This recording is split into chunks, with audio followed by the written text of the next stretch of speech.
The Holy Bible, New Living Translation. The Book of Genesis, Chapter 1. The account of creation. In the beginning, God created the heavens and the earth. The earth was formless and empty, and darkness covered the deep waters. And the Spirit of God was hovering over the surface of the waters. Then God said, "Let there be light." And there was light. And God saw that the light was good. Then he separated the light from the darkness. God called the light day, and the darkness night. And evening passed, and morning came, marking the first day. Then God said, "Let there be a space between the waters, to separate the waters of the heavens from the waters of the earth." And that is what happened. God made this space to separate the waters of the earth from the waters of the heavens. God called the space sky. And evening passed, and morning came, marking the second day. Then God said, "Let the waters beneath the sky flow together into one place, so dry ground may appear." And that is what happened. God called the dry ground land, and the waters seas. And God saw that it was good. Then God said, "Let the land sprout with vegetation, every sort of seed-bearing plant, and trees that grow seed-bearing fruit. These seeds will then produce the kinds of plants and trees from which they came." And that is what happened. The land produced vegetation, all sorts of seed-bearing plants and trees with seed-bearing fruit. Their seeds produced plants and trees of the same kind, and God saw that it was good. And evening passed, and morning came, marking the third day. Then God said, "Let lights appear in the sky to separate the day from the night. Let them mark off the seasons, days, and years. Let these lights in the sky shine down on the earth." And that is what happened. God made two great lights, the larger one to govern the day, and the smaller one to govern the night. He also made the stars. God set these lights in the sky to light the earth, to govern the day and night, and to separate the light from the darkness. And God saw that it was good. And evening passed, and morning came, marking the fourth day. Then God said, "Let the waters swarm with fish and other life. Let the skies be filled with birds of every kind."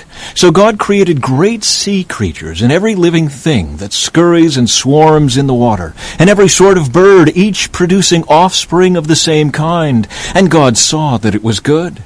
Then God blessed them, saying, "Be fruitful and multiply. Let the fish fill the seas, and let the birds multiply on the earth." And evening passed, and morning came, marking the fifth day. Then God said, "Let the earth produce every sort of animal, each producing offspring of the same kind, livestock, small animals that scurry along the ground, and wild animals." And that is what happened. God made all sorts of wild animals, livestock, and small animals, each able to produce offspring of the same kind. And God saw that it was good. Then God said, "Let us make human beings in our image, to be like us. They will reign over the fish in the sea, the birds in the sky, the livestock, all the wild animals on the earth, and the small animals that scurry along the ground." So God created human beings in his own image. In the image of God he created them. Male and female he created them. Then God blessed them, and said, "Be fruitful and multiply. Fill the earth and govern it. Reign over the fish in the sea, the birds in the sky, and all the animals that scurry along the ground." Then God said, "Look, I have given you every seed-bearing plant throughout the earth, and all the fruit trees for your food, and I have given every green plant as food for all the wild animals, the birds in the sky, and the small animals that scurry along the ground, everything that has life." And that is what happened. Then God looked over all he had made, and he saw that it was very good. And evening passed, and morning came, marking the sixth day. Chapter 2. So the creation of the heavens and the earth and everything in them was completed. On the seventh day, God had finished his work of creation, so he rested from all his work. And God blessed the seventh day and declared it holy, because it was the day when he rested from all his work of creation. This is the account of the creation of the heavens and the earth. The man and woman in Eden. When the Lord God made the earth and the heavens, neither wild plants nor grains were growing on the earth. For the Lord God had not yet sent rain to water the earth, and there were no people to cultivate the soil. Instead, springs came up from the ground and watered all the land. Then the Lord God formed the man from the dust of the ground. He breathed the breath of life into the man's nostrils, and the man became a living person. Then the Lord God planted a garden in Eden in the east, and there he placed the man he had made. The Lord God made all sorts of trees grow up from the ground, trees that were beautiful and that produced delicious fruit. In the middle of the garden he placed the tree of life and the tree of the knowledge of good and evil. A river flowed from the land of Eden, watering the garden and then dividing into 4 branches. The first branch, called the Pishon, flowed around the entire land of Havilah, where gold is found. The gold of that land is exceptionally pure. Aromatic resin and onyx stone are also found there. The second branch, called the Gihon, flowed around the entire land of Cush. The third branch, called the Tigris, flowed east of the land of Asher. The fourth branch is called the Euphrates. The Lord God placed the man in the Garden of Eden to tend and watch over it. But the Lord God warned him, "You may freely eat the fruit of every tree in the garden, except the tree of the knowledge of good and evil. If you eat its fruit, you are sure to die." Then the Lord God said, "It is not good for the man to be alone. I will make a helper who is just right for him." So the Lord God formed from the ground all the wild animals and all the birds of the sky. He brought them to the man to see what he would call them, and the man chose a name for each one. He gave names to all the livestock, all the birds of the sky, and all the wild animals. But still, there was no helper just right for him. So the Lord God caused the man to fall into a deep sleep. While the man slept, the Lord God took out one of the man's ribs and closed up the opening. Then the Lord God made a woman from the rib, and he brought her to the man. "At last," the man exclaimed, "this one is bone from my bone and flesh from my flesh. She will be called woman, because she was taken from man."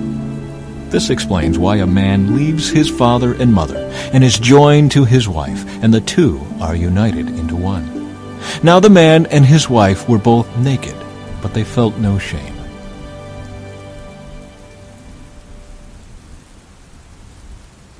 Chapter 3. The man and woman sin. The serpent was the shrewdest of all the wild animals the Lord God had made. One day he asked the woman, "Did God really say you must not eat the fruit from any of the trees in the garden?" "Of course we may eat fruit from the trees in the garden," the woman replied. "It's only the fruit from the tree in the middle of the garden that we are not allowed to eat. God said you must not eat it or even touch it. If you do, you will die." "You won't die," the serpent replied to the woman. "God knows that your eyes will be opened as soon as you eat it, and you will be like God, knowing both good and evil." The woman was convinced. She saw that the tree was beautiful and its fruit looked delicious, and she wanted the wisdom it would give her. So she took some of the fruit and ate it. Then she gave some to her husband, who was with her, and he ate it too. At that moment, their eyes were opened, and they suddenly felt shame at their nakedness, so they sewed fig leaves together to cover themselves. When the cool evening breezes were blowing, the man and his wife heard the Lord God walking about in the garden. So they hid from the Lord God among the trees. Then the Lord God called to the man, "Where are you?" He replied, "I heard you walking in the garden, so I hid. I was afraid, because I was naked." "Who told you that you were naked?" the Lord God asked.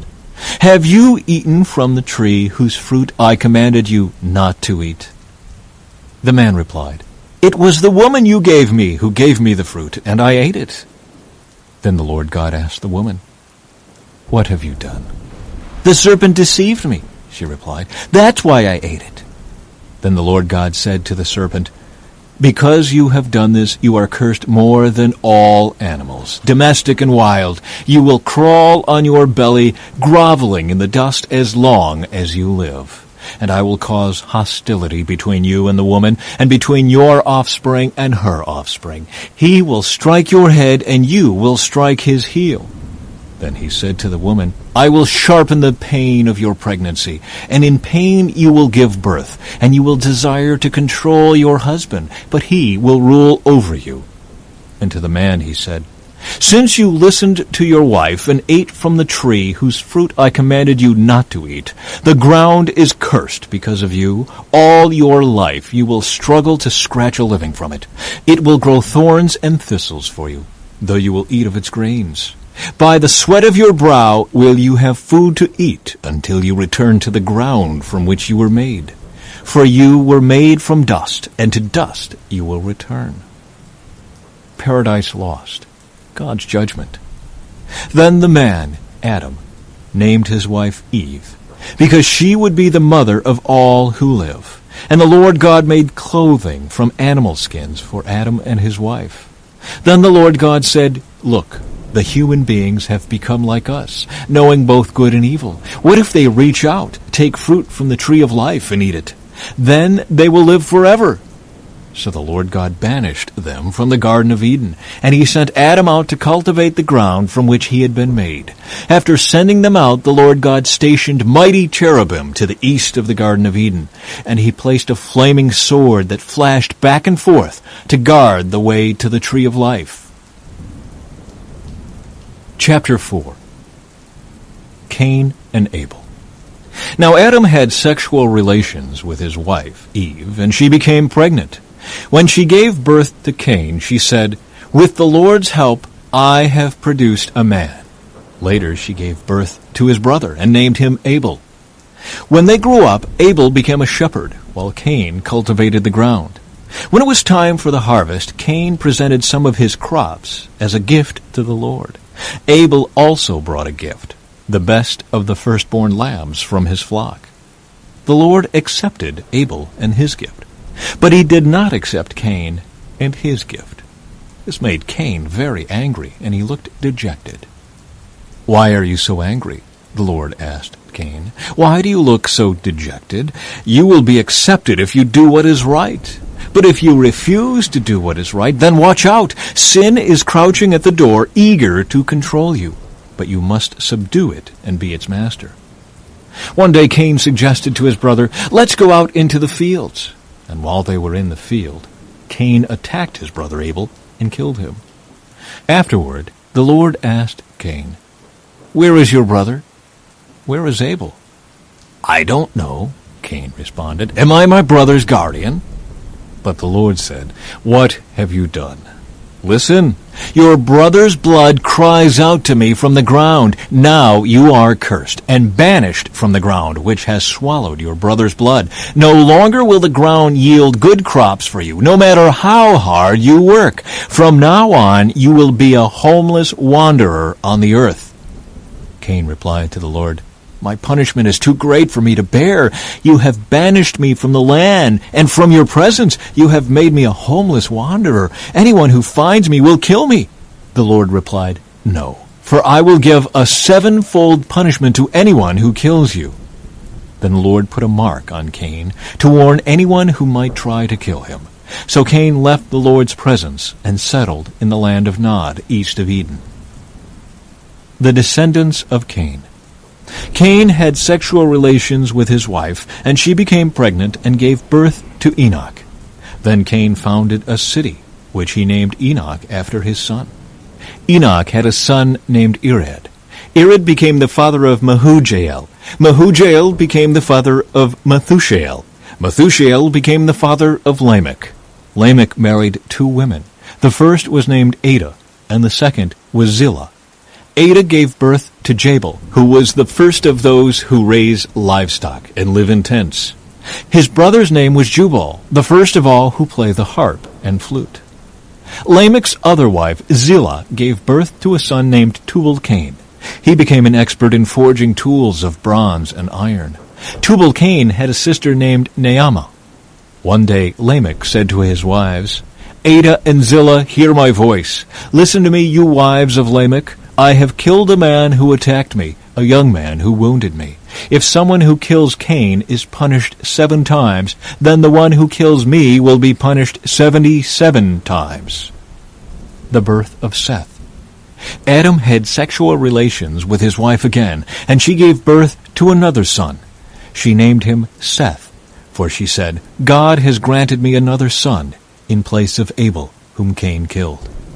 When Seth grew up, he had a son and named him Enosh. At that time, people first began to worship the Lord by name.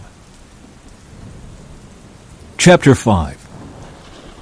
The Descendants of Adam.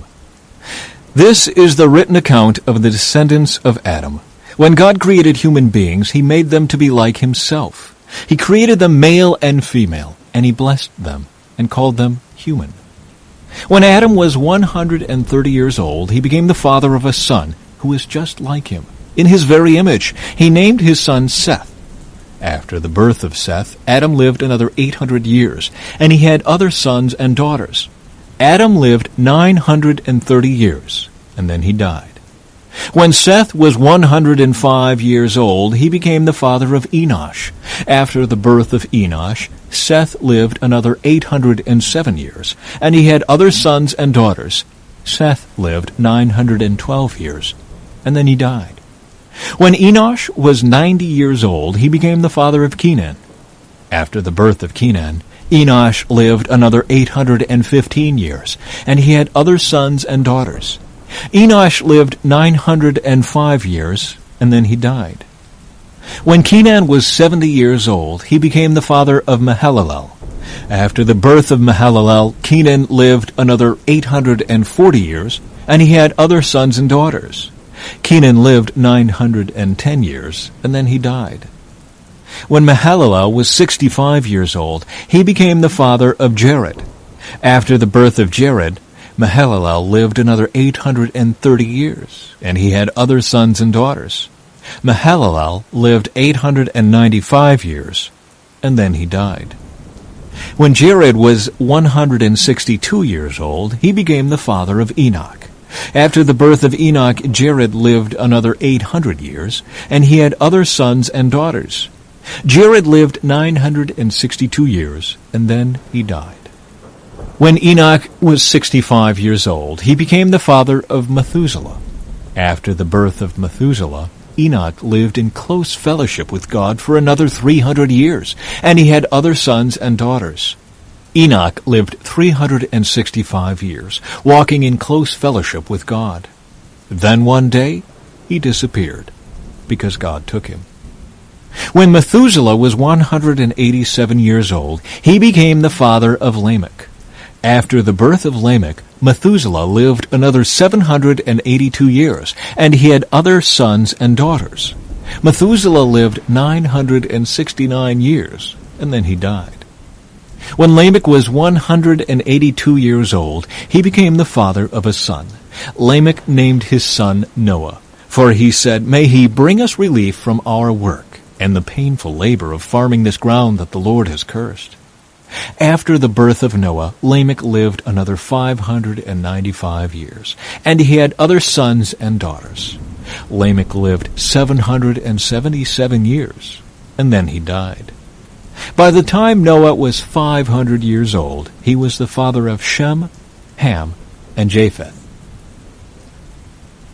Chapter 6. A World Gone Wrong. Then the people began to multiply on the earth, and daughters were born to them. The sons of God saw the beautiful women and took any they wanted as their wives. Then the Lord said, "My spirit will not put up with humans for such a long time, for they are only mortal flesh. In the future, their normal lifespan will be no more than 120 years. In those days, and for some time after, giant Nephilites lived on the earth. For whenever the sons of God had intercourse with women, they gave birth to children who became the heroes and famous warriors of ancient times.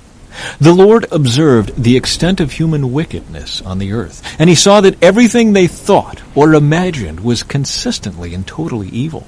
So the Lord was sorry he had ever made them and put them on the earth. It broke his heart.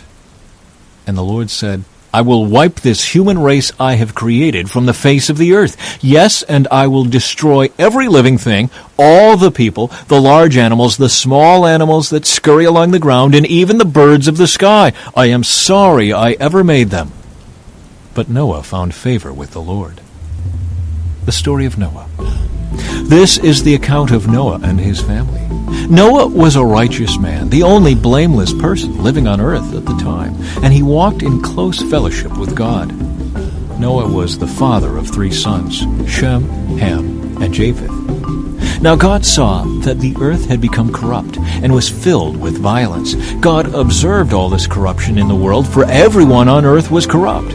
So God said to Noah, I have decided to destroy all living creatures, for they have filled the earth with violence. Yes, I will wipe them all out along with the earth. Build a large boat from cypress wood and waterproof it with tar, inside and out. Then construct decks and stalls throughout its interior. Make the boat 450 feet long, 75 feet wide, and 45 feet high. Leave an 18-inch opening below the roof all the way around the boat. Put the door on the side and build 3 decks inside the boat, lower, middle, and upper. Look, I am about to cover the earth with a flood that will destroy every living thing that breathes. Everything on earth will die, but I will confirm my covenant with you. So enter the boat, you and your wife and your sons and their wives. Bring a pair of every kind of animal, a male and a female, into the boat with you to keep them alive during the flood. Pairs of every kind of bird and every kind of animal and every kind of small animal that scurries along the ground will come to you to be kept alive. And be sure to take on board enough food for your family and for all the animals. So Noah did everything exactly as God had commanded him. Chapter 7. The flood covers the earth. When everything was ready, the Lord said to Noah, Go into the boat with all your family, for among all the people of the earth I can see that you alone are righteous. Take with you 7 pairs, male and female, of each animal I have approved for eating and for sacrifice, and take 1 pair of each of the others. Also take 7 pairs of every kind of bird. There must be a male and a female in each pair to ensure that all life will survive on the earth after the flood. 7 days from now I will make the rains pour down on the earth, and it will rain for 40 days and 40 nights until I have wiped from the earth all the living things I have created. So Noah did everything as the Lord commanded him. Noah was 600 years old when the flood covered the earth. He went on board the boat to escape the flood, he and his wife, and his sons and their wives. With them were all the various kinds of animals, those approved for eating and for sacrifice, and those that were not, along with all the birds and the small animals that scurry along the ground. They entered the boat in pairs, male and female, just as God had commanded Noah. After 7 days the waters of the flood came and covered the earth. When Noah was 600 years old, on the 17th day of the 2nd month, all the underground waters erupted from the earth, and the rain fell in mighty torrents from the sky. The rain continued to fall for 40 days and 40 nights. That very day Noah had gone into the boat with his wife and his sons, Shem, Ham, and Japheth, and their wives. With them in the boat were pairs of every kind of animal, domestic and wild, large and small, along with birds of every kind. 2 by 2 they came into the boat, representing every living thing that breathes. A male and female of each kind entered, just as God had commanded Noah. Then the Lord closed the door behind them. For 40 days the floodwaters grew deeper, covering the ground and lifting the boat high above the earth. As the waters rose higher and higher above the ground, the boat floated safely on the surface. Finally, the water covered even the highest mountains on the earth, rising more than 22 feet above the highest peaks. All the living things on earth died: birds, domestic animals, wild animals, small animals that scurry along the ground, and all the people. Everything that breathed and lived on dry land died. God wiped out every living thing on the earth: people, livestock, small animals that scurry along the ground, and the birds of the sky. All were destroyed. The only people who survived were Noah and those with him in the boat. And the floodwaters covered the earth for 150 days. Chapter 8. The flood recedes. But God remembered Noah and all the wild animals and livestock with him in the boat. He sent a wind to blow across the earth, and the floodwaters began to recede. The underground waters stopped flowing, and the torrential rains from the sky were stopped. So the floodwaters gradually receded from the earth. After 150 days, exactly 5 months from the time the flood began, the boat came to rest on the mountains of Ararat. 2.5 months later, as the waters continued to go down, other mountain peaks became visible. After another 40 days, Noah opened the window he had made in the boat and released a raven. The bird flew back and forth until the floodwaters on the earth had dried up. He also released a dove to see if the water had receded and it could find dry ground. But the dove could find no place to land because the water still covered the ground. So it returned to the boat, and Noah held out his hand and drew the dove back inside. After waiting another 7 days, Noah released the dove again. This time the dove returned to him in the evening with a fresh olive leaf in its beak. Then Noah knew that the floodwaters were almost gone. He waited another 7 days and then released the dove again. This time it did not come back. Noah was now 601 years old. On the first day of the new year, 10.5 months after the flood began, the floodwaters had almost dried up from the earth. Noah lifted back the covering of the boat and saw that the surface of the ground was dry. 2 more months went by, and at last the earth was dry. Then God said to Noah, "Leave the boat, all of you, you and your wife and your sons and their wives. Release all the animals, the birds, the livestock, and the small animals that scurry along the ground, so they can be fruitful and multiply throughout the earth." So Noah, his wife, and his sons and their wives left the boat, and all of the large and small animals and birds came out of the boat, pair by pair. Then Noah built an altar to the Lord, and there he sacrificed as burnt offerings the animals and birds that had been approved for that purpose. And the Lord was pleased with the aroma of the sacrifice, and said to himself, "I will never again curse the ground because of the human race, even though everything they think or imagine is bent toward evil from childhood. I will never again destroy all living things. As long as the earth remains, there will be planting and harvest, cold and heat, summer and winter, day and night." Chapter 9. God confirms his covenant. Then God blessed Noah and his sons, and told them, "Be fruitful and multiply. Fill the earth, all the animals of the earth, all the birds of the sky, all the small animals that scurry along the ground, and all the fish in the sea will look on you with fear and terror. I have placed them in your power. I have given them to you for food, just as I have given you grain and vegetables. But you must never eat any meat that still has the lifeblood in it. And I will require the blood of anyone who takes another person's life. If a wild animal kills a person, it must die. And anyone who murders a fellow human must die. If anyone takes a human life, that person's life will also be taken by human hands. For God made human beings in his own image. Now be fruitful and multiply, and repopulate the earth." Then God told Noah and his sons, "I hereby confirm my covenant with you and your descendants, and with all the animals that were on the boat with you, the birds, the livestock, and all the wild animals, every living creature on earth. Yes, I am confirming my covenant with you. Never again will floodwaters kill all living creatures. Never again will a flood destroy the earth. Then God said, I am giving you a sign of my covenant with you and with all living creatures for all generations to come. I have placed my rainbow in the clouds. It is the sign of my covenant with you and with all the earth.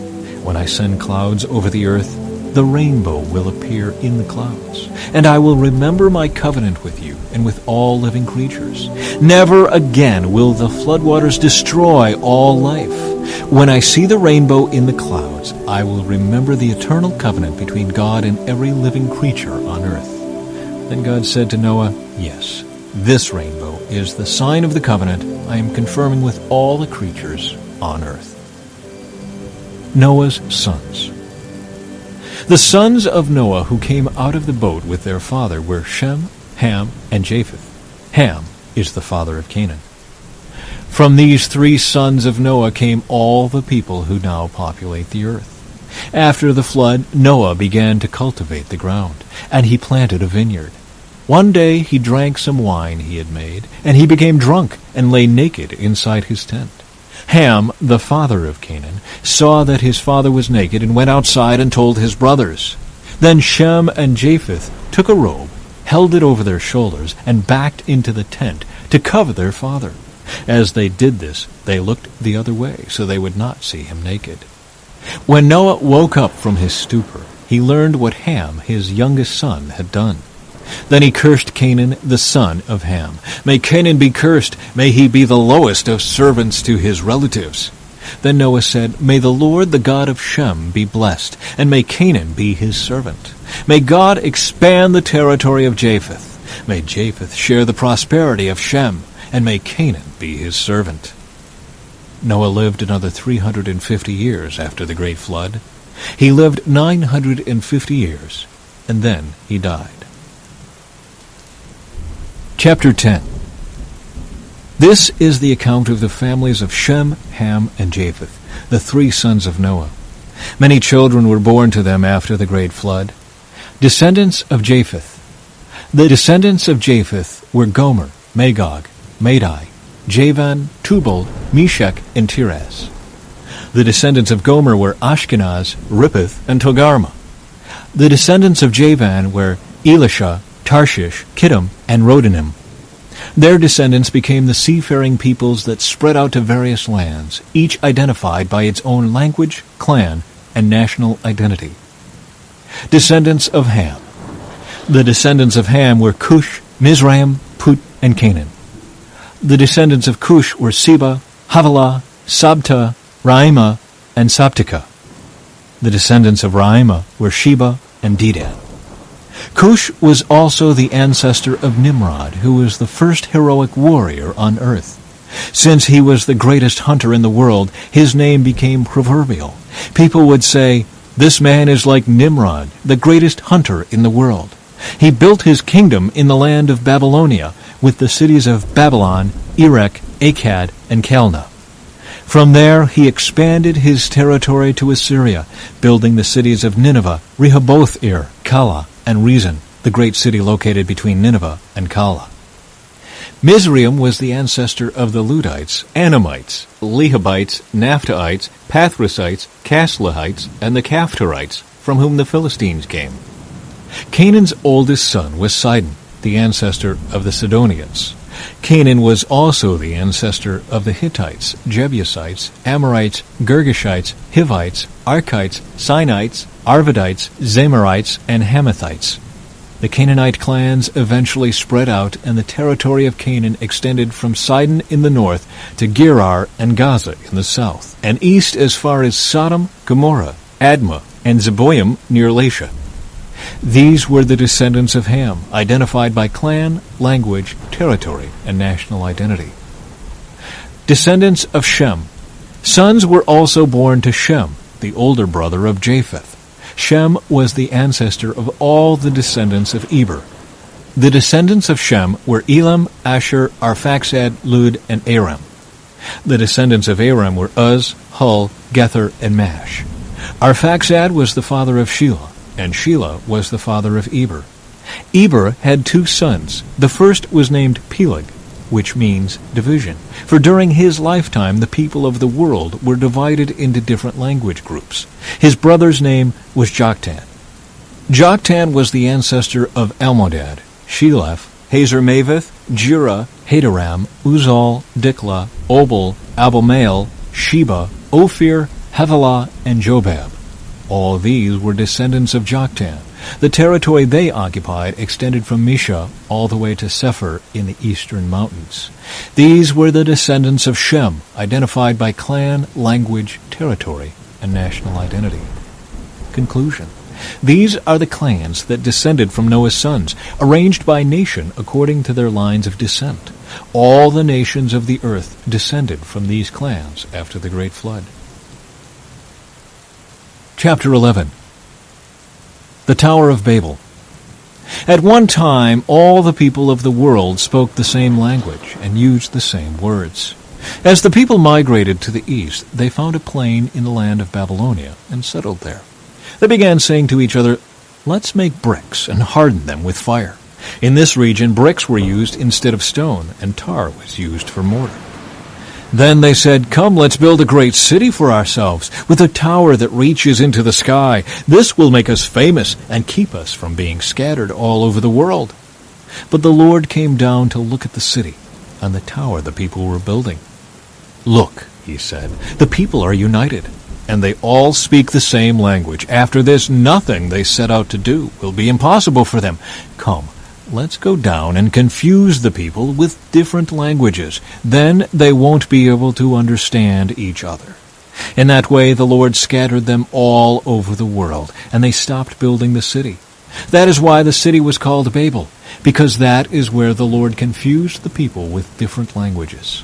In this way, he scattered them all over the world. The line of descent from Shem to Abram.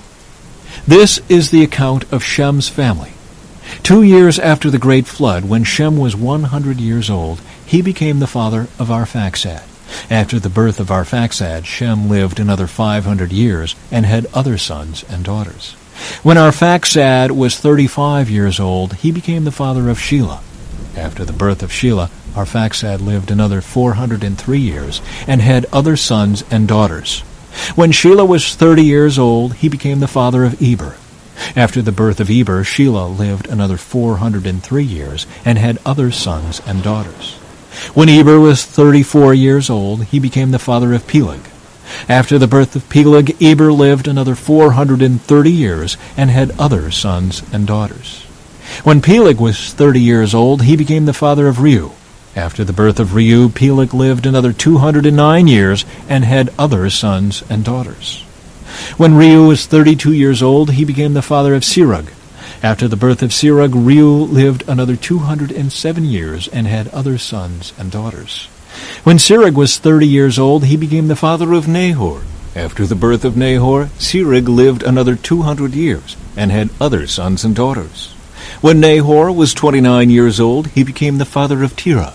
After the birth of Terah, Nahor lived another 119 years and had other sons and daughters. When Terah was 70 years old, he had become the father of Abram, Nahor, and Haran. The family of Terah. This is the account of Terah's family. Terah was the father of Abram, Nahor, and Haran was the father of Lot. But Haran died in Ur of the Chaldeans, the land of his birth, while his father Terah was still living. Meanwhile, Abram and Nahor both married. The name of Abram's wife was Sarai, and the name of Nahor's wife was Milcah. Milcah and her sister Iscah were daughters of Nahor's brother Haran. But Sarai was unable to become pregnant and had no children. One day Terah took his son Abram, his daughter-in-law Sarai, his son Abram's wife, and his grandson Lot, his son Haran's child, and moved away from Ur of the Chaldeans. He was headed for the land of Canaan, but they stopped at Haran and settled there. Terah lived for 205 years and died while still in Haran. Chapter 12. The Call of Abram. The Lord had said to Abram, "Leave your native country your relatives and your father's family, and go to the land that I will show you. I will make you into a great nation. I will bless you and make you famous, and you will be a blessing to others. I will bless those who bless you and curse those who treat you with contempt. All the families on earth will be blessed through you." So Abram departed as the Lord had instructed, and Lot went with him. Abram was 75 years old when he left Haran. He took his wife Sarai, his nephew Lot, and all his wealth, his livestock, and all the people he had taken into his household at Haran, and headed for the land of Canaan. When they arrived in Canaan, Abram traveled through the land as far as Shechem. There he set up camp beside the oak of Moreh. At that time, the area was inhabited by Canaanites. Then the Lord appeared to Abram and said, "I will give this land to your descendants." And Abram built an altar there and dedicated it to the Lord, who had appeared to him. After that, Abram traveled south and set up camp in the hill country, with Bethel to the west and Ai to the east. There he built another altar and dedicated it to the Lord, and he worshipped the Lord. Then Abram continued traveling south by stages toward the Negev. Abram and Sarai in Egypt. At that time a severe famine struck the land of Canaan, forcing Abram to go down to Egypt, where he lived as a foreigner. As he was approaching the border of Egypt, Abram said to his wife Sarai, "Look, you are a very beautiful woman. When the Egyptians see you, they will say, 'This is his wife. Let's kill him, then we can have her.' So please tell them you are my sister. Then they will spare my life and treat me well because of their interest in you." And sure enough, when Abram arrived in Egypt, everyone spoke of Sarai's beauty. When the palace officials saw her, they sang her praises to Pharaoh, their king, and Sarai was taken into his palace. Then Pharaoh gave Abram many gifts because of her: sheep, goats, cattle, male and female donkeys, male and female servants, and camels. But the Lord sent terrible plagues upon Pharaoh and his household because of Sarai, Abram's wife.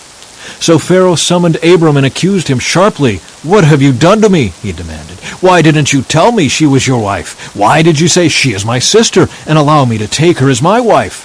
Now then, here is your wife. Take her and get out of here."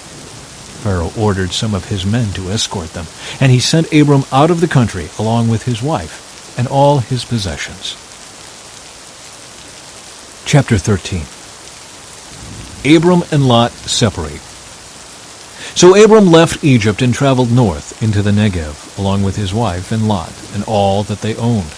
Abram was very rich in livestock, silver, and gold. From the Negev they continued traveling by stages toward Bethel, and they pitched their tents between Bethel and Ai, where they had camped before. This was the same place where Abram had built the altar, and there he worshipped the Lord again. Lot, who was traveling with Abram, had also become very wealthy with flocks of sheep and goats, herds of cattle, and many tents. But the land could not support both Abram and Lot, with all their flocks and herds living so close together. So disputes broke out between the herdsmen of Abram and Lot.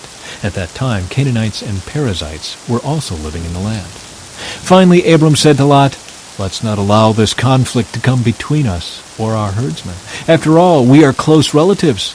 The whole countryside is open to you. Take your choice of any section of the land you want, and we will separate. If you want the land to the left, then I'll take the land on the right. If you prefer the land on the right, then I'll go to the left." Lot took a long look at the fertile plains of the Jordan Valley in the direction of Zoar. The whole area was well watered everywhere, like the garden of the Lord or the beautiful land of Egypt. This was before the Lord destroyed Sodom and Gomorrah. Lot chose for himself the whole Jordan Valley to the east of them. He went there with his flocks and servants and parted company with his uncle Abram. So Abram settled in the land of Canaan, and Lot moved his tents to a place near Sodom and settled among the cities of the plain. But the people of this area were extremely wicked and constantly sinned against the Lord. After Lot had gone, the Lord said to Abram, "Look as far as you can see in every direction, north and south, east and west. I am giving all this land as far as you can see to you and your descendants as a permanent possession. And I will give you so many descendants that like the dust of the earth they cannot be counted. Go and walk through the land in every direction, for I am giving it to you." So Abram moved his camp to Hebron and settled near the oak grove belonging to Mamre. There he built another altar to the Lord. Chapter 14. Abram rescues Lot. About this time, war broke out in the region. King Amraphel of Babylonia, King Arioch of Elasar, King Chedorlaomer of Elam, and King Tidal of Goyim fought against King Bera of Sodom, King Bersha of Gomorrah, King Shinab of Admah, King Shemeber of Zeboim, and the king of Bela, also called Zoar. The second group of kings joined forces in Siddim Valley, that is, the valley of the Dead Sea. For 12 years they had been subject to King Chedorlaomer, but in the 13th year they rebelled against him. 1 year later, Chedorlaomer and his allies arrived and defeated the Rephaites at Ashtaroth-Karnaim, the Zuzites at Ham, the Emites at Sheva Kiriathaim, and the Horites at Mount Seir, as far as El Paran at the edge of the wilderness. Then they turned back and came to En-Mishpat, now called Kadesh, and conquered all the territory of the Amalekites, and also the Amorites living in Hazazon Tamar. Then the rebel kings of Sodom, Gomorrah, Admah, Zeboim, and Bela, also called Zoar, prepared for battle in the valley of the Dead Sea. They fought against King Chedorlaomer of Elam, King Tidal of Goyim, King Amraphel of Babylonia, and King Arioch of Elasar, 4 kings against 5. As it happened, the valley of the Dead Sea was filled with tar pits, and as the army of the kings of Sodom and Gomorrah fled, some fell into the tar pits, while the rest escaped into the mountains. The victorious invaders then plundered Sodom and Gomorrah and headed for home, taking with them all the spoils of war and the food supplies. They also captured Lot, Abram's nephew who lived in Sodom, and carried off everything he owned. But one of Lot's men escaped and reported everything to Abram the Hebrew, who was living near the oak grove belonging to Mamre the Amorite. Mamre and his relatives Eshcol and Aner were Abram's allies.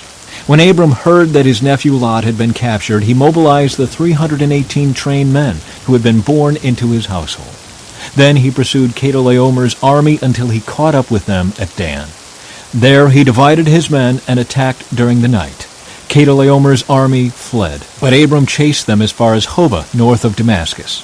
Abram recovered all the goods that had been taken, and he brought back his nephew Lot, with his possessions and all the women and other captives. Melchizedek blesses Abram. After Abram returned from his victory over Chedorlaomer and all his allies, the king of Sodom went out to meet him in the valley of Sheva, that is, the king's valley. And Melchizedek, the king of Salem, and a priest of God Most High, brought Abram some bread and wine. Melchizedek blessed Abram with this blessing. "Blessed be Abram by God Most High, creator of heaven and earth, and blessed be God Most High, who has defeated your enemies for you." Then Abram gave Melchizedek 1/10 of all the goods he had recovered. The king of Sodom said to Abram, "Give back my people who were captured, but you may keep for yourself all the goods you have recovered." Abram replied to the king of Sodom, "I solemnly swear to the Lord God Most High, creator of heaven and earth, that I will not take so much as a single thread or sandal thong from what belongs to you. Otherwise you might say, I am the one who made Abram rich. I will accept only what my young warriors have already eaten, and I request that you give a fair share of the goods to my allies, Aner, Eshcol, and Mamre." Chapter 15. The Lord's covenant promise to Abram. Sometime later, the Lord spoke to Abram in a vision and said to him, "Do not be afraid, Abram, for I will protect you and your reward will be great." But Abram replied, "O sovereign Lord, what good are all your blessings when I don't even have a son?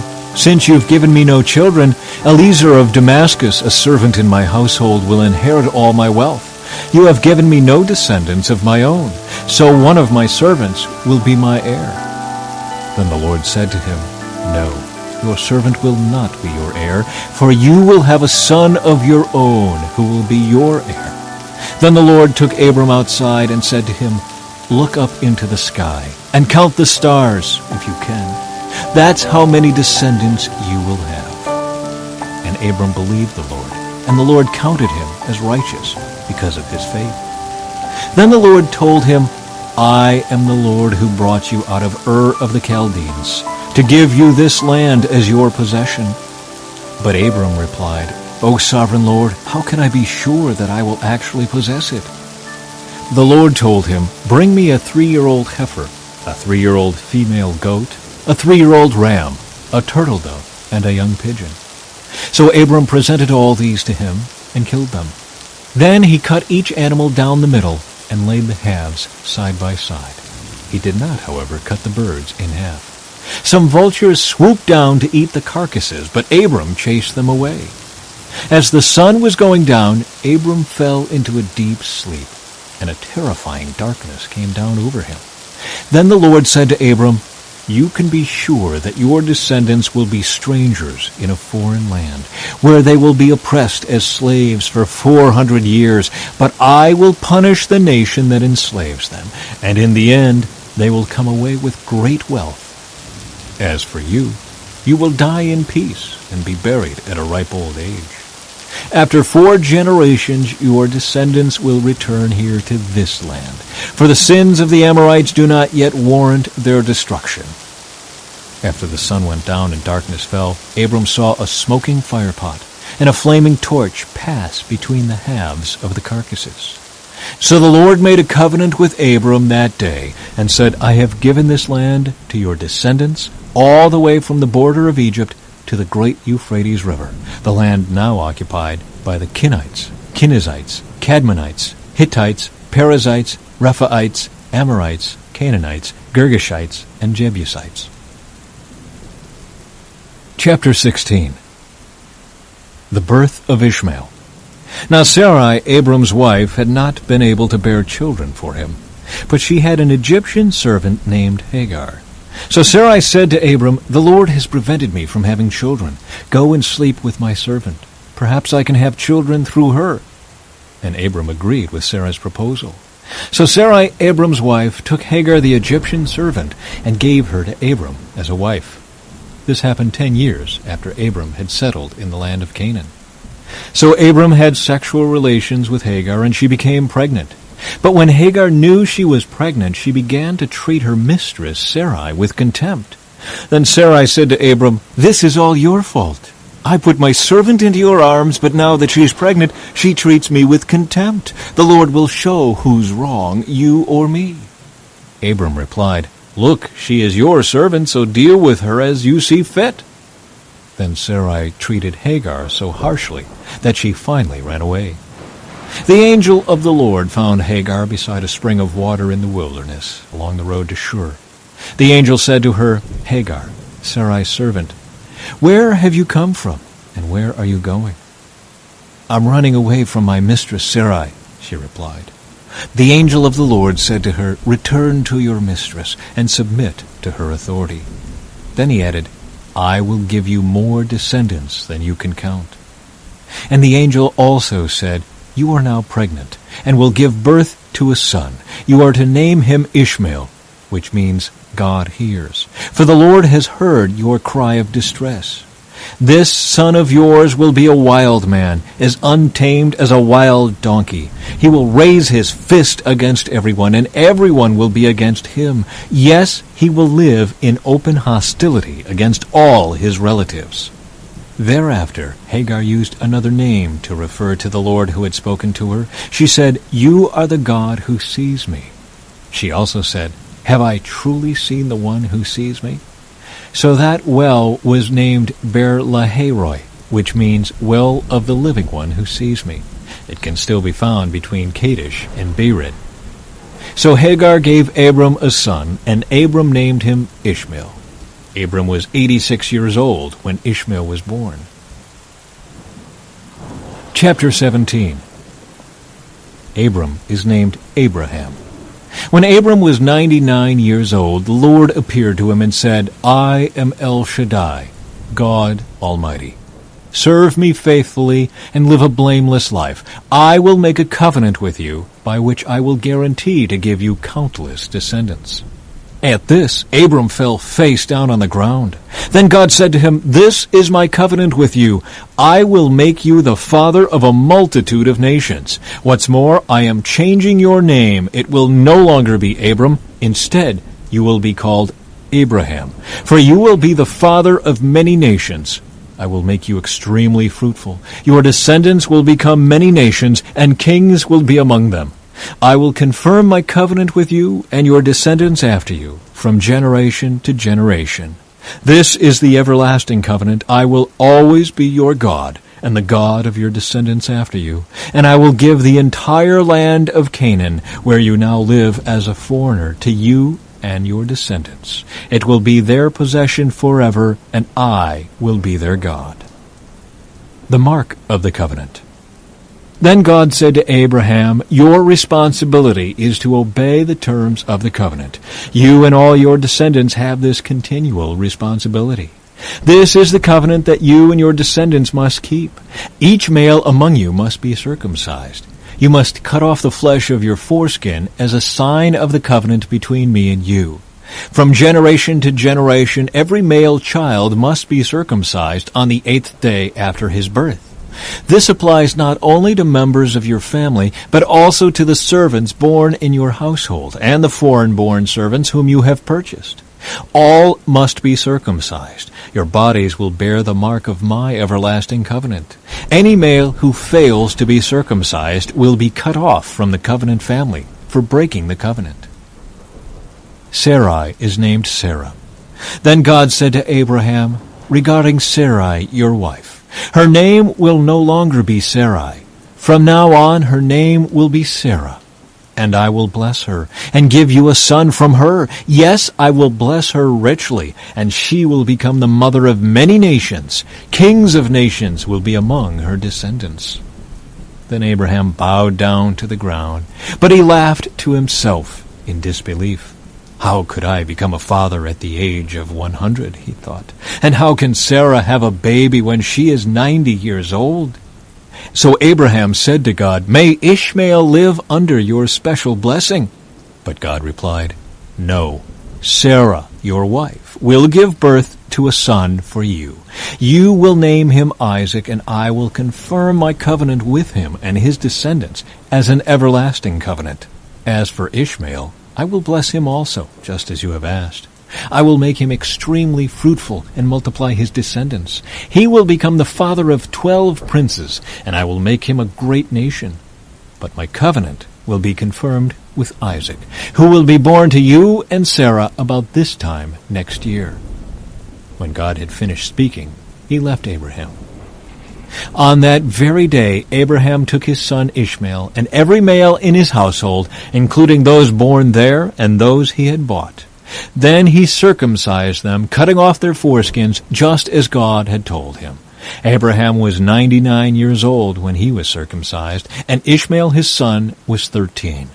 Both Abraham and his son Ishmael were circumcised on that same day, along with all the other men and boys of the household, whether they were born there or bought as servants. All were circumcised with him. Chapter 18. A son is promised to Sarah. The Lord appeared again to Abraham near the oak grove belonging to Mamre.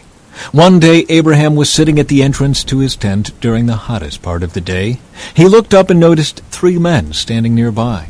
When he saw them, he ran to meet them and welcomed them, bowing low to the ground. "My Lord," he said, "if it pleases you, stop here for a while. Rest in the shade of this tree while water is brought to wash your feet. And since you've honored your servant with this visit, let me prepare some food to refresh you before you continue on your journey." "All right," they said. "Do as you have said." So Abraham ran back to the tent and said to Sarah, "Hurry, get 3 large measures of your best flour, knead it into dough, and bake some bread." Then Abraham ran out to the herd and chose a tender calf and gave it to his servant, who quickly prepared it. When the food was ready, Abraham took some yogurt and milk and the roasted meat, and he served it to the men. As they ate, Abraham waited on them in the shade of the trees. "Where is Sarah, your wife?" the visitors asked. "She's inside the tent," Abraham replied. Then one of them said, "I will return to you about this time next year, and your wife Sarah we'll have a son." Sarah was listening to this conversation from the tent. Abraham and Sarah were both very old by this time, and Sarah was long past the age of having children. So she laughed silently to herself and said, "How could a worn-out woman like me enjoy such pleasure, especially when my master, my husband, is also so old?" Then the Lord said to Abraham, "Why did Sarah laugh? Why did she say, 'Can an old woman like me have a baby?' Is anything too hard for the Lord? I will return about this time next year, and Sarah will have a son." Sarah was afraid, so she denied it, saying, "I didn't laugh." But the Lord said, "No, you did laugh." Abraham intercedes for Sodom.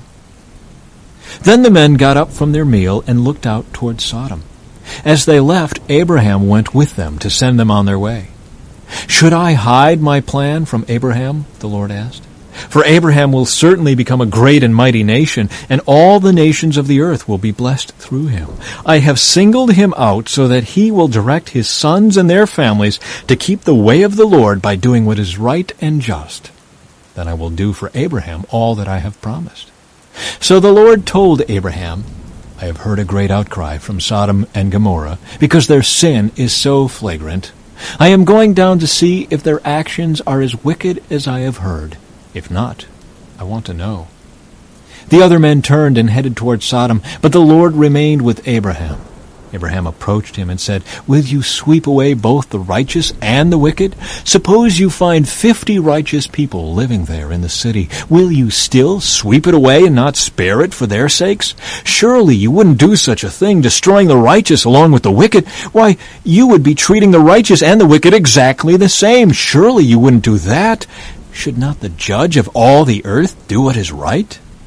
And the Lord replied, "If I find 50 righteous people in Sodom, I will spare the entire city for their sake." Then Abraham spoke again. "Since I have begun, let me speak further to my Lord. Even though I am but dust and ashes, suppose there are only 45 righteous people rather than 50. Will you destroy the whole city for lack of 5? And the Lord said, "I will not destroy it if I find 45 righteous people there." Then Abraham pressed his request further. "Suppose there are only 40. And the Lord replied, "I will not destroy it for the sake of the 40. "Please don't be angry, my Lord," Abraham pleaded. "Let me speak. Suppose only 30 righteous people are found." And the Lord replied, "I will not destroy it if I find 30. Then Abraham said, "Since I have dared to speak to the Lord, let me continue. Suppose there are only 20. And the Lord replied, "Then I will not destroy it for the sake of the 20. Finally, Abraham said, "Lord, please don't be angry with me if I speak one more time. Suppose only 10 are found there." And the Lord replied, "Then I will not destroy it for the sake of the 10. When the Lord had finished his conversation with Abraham, he went on his way, and Abraham returned to his tent. Chapter 19. Sodom and Gomorrah destroyed. That evening the 2 angels came to the entrance of the city of Sodom. Lot was sitting there, and when he saw them, he stood up to meet them. Then he welcomed them and bowed with his face to the ground. "My lords," he said, "come to my home to wash your feet and be my guests for the night. You may then get up early in the morning and be on your way again." "Oh, no," they replied. "We'll just spend the night out here in the city square." But Lot insisted. So at last they went home with him. Lot prepared a feast for them, complete with fresh bread made without yeast, and they ate. But before they retired for the night, all the men of Sodom, young and old, came from all over the city and surrounded the house. They shouted to Lot, "Where are the men who came to spend the night with you? Bring them out to us so we can have sex with them." So Lot stepped outside to talk to them, shutting the door behind him. "Please, my brothers," he begged, "don't do such a wicked thing. Look, I have 2 virgin daughters. Let me bring them out to you, and you can do with them as you wish. But please leave these men alone, for they are my guests and are under my protection." "Stand back," they shouted. "This fella came to town as an outsider, and now he's acting like our judge. We'll treat you far worse than those other men." And they lunged toward Lot to break down the door. But the 2 angels reached out, pulled Lot into the house, and bolted the door. Then they blinded all the men, young and old, who were at the door of the house. So they gave up trying to get inside. Meanwhile, the angels questioned Lot. "Do you have any other relatives here in the city?" they asked. "Get them out of this place, your sons-in-law, sons, daughters, or anyone else. For we are about to destroy this city completely. The outcry against this place is so great it has reached the Lord, and he has sent us to destroy it." So Lot rushed out to tell his daughter's fiancés, "Quick, get out of the city. The Lord is about to destroy it." But the young men thought he was only joking. At dawn the next morning, the angels became insistent. "Hurry," they said to Lot. "Take your wife and your 2 daughters who are here. Get out right now, or you will be swept away in the destruction of the city." When Lot still hesitated, the angels seized his hand and the hands of his wife and 2 daughters and rushed them to safety outside the city, for the Lord was merciful. When they were safely out of the city, one of the angels ordered, "Run for your lives, and don't look back or stop anywhere in the valley. Escape to the mountains, or you will be swept away." "Oh, no, my lord," Lot begged. "You have been so gracious to me and saved my life, and you have shown such great kindness, but I cannot go to the mountains. Disaster would catch up to me there, and I would soon die. See, there is a small village nearby. Please, let me go there instead. Don't you see how small it is? Then my life will be saved."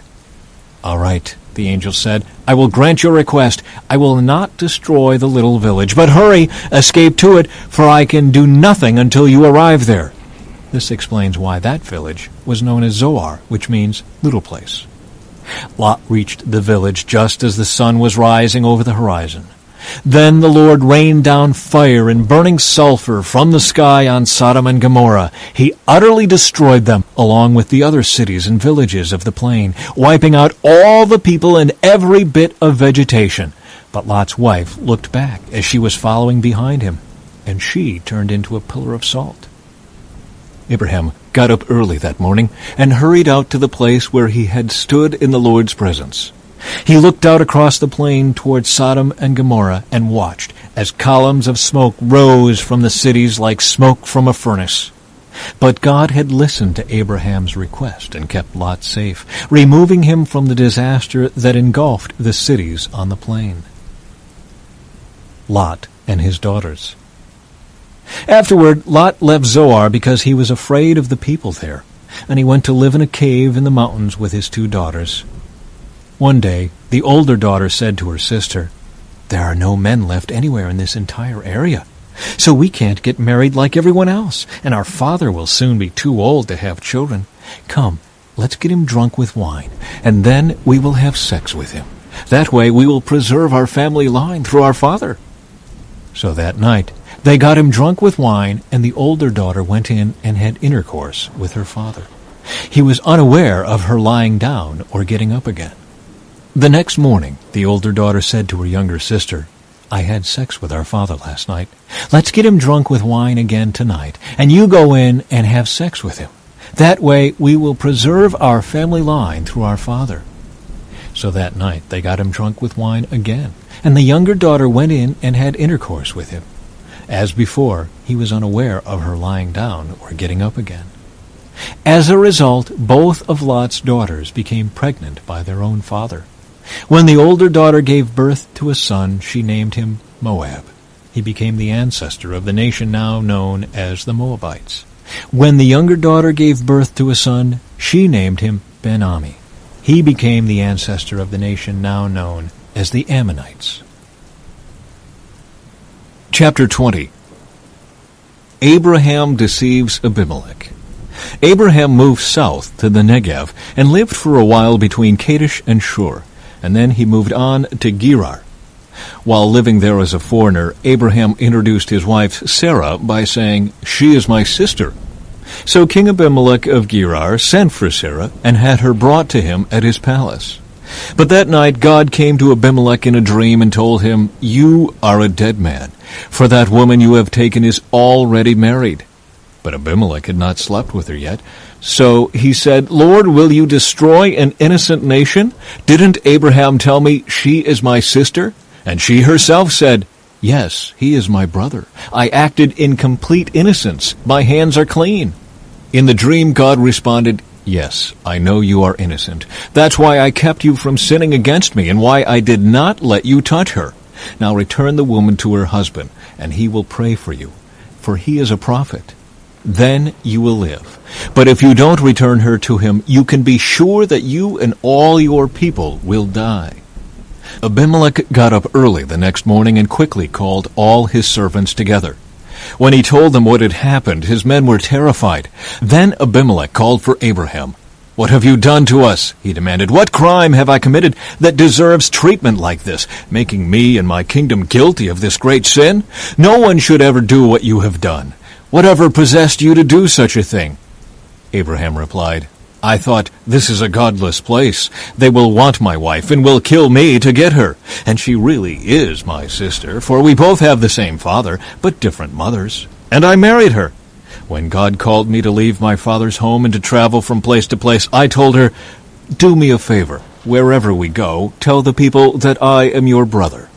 Then Abimelech took some of his sheep and goats, cattle, and male and female servants, and he presented them to Abraham. He also returned his wife Sarah to him. Then Abimelech said, 'Look over my land and choose any place where you would like to live.' And he said to Sarah, 'Look, I am giving your brother 1,000 pieces of silver in the presence of all these witnesses. This is to compensate you for any wrong I may have done to you. This will settle any claim against me, and your reputation is cleared.'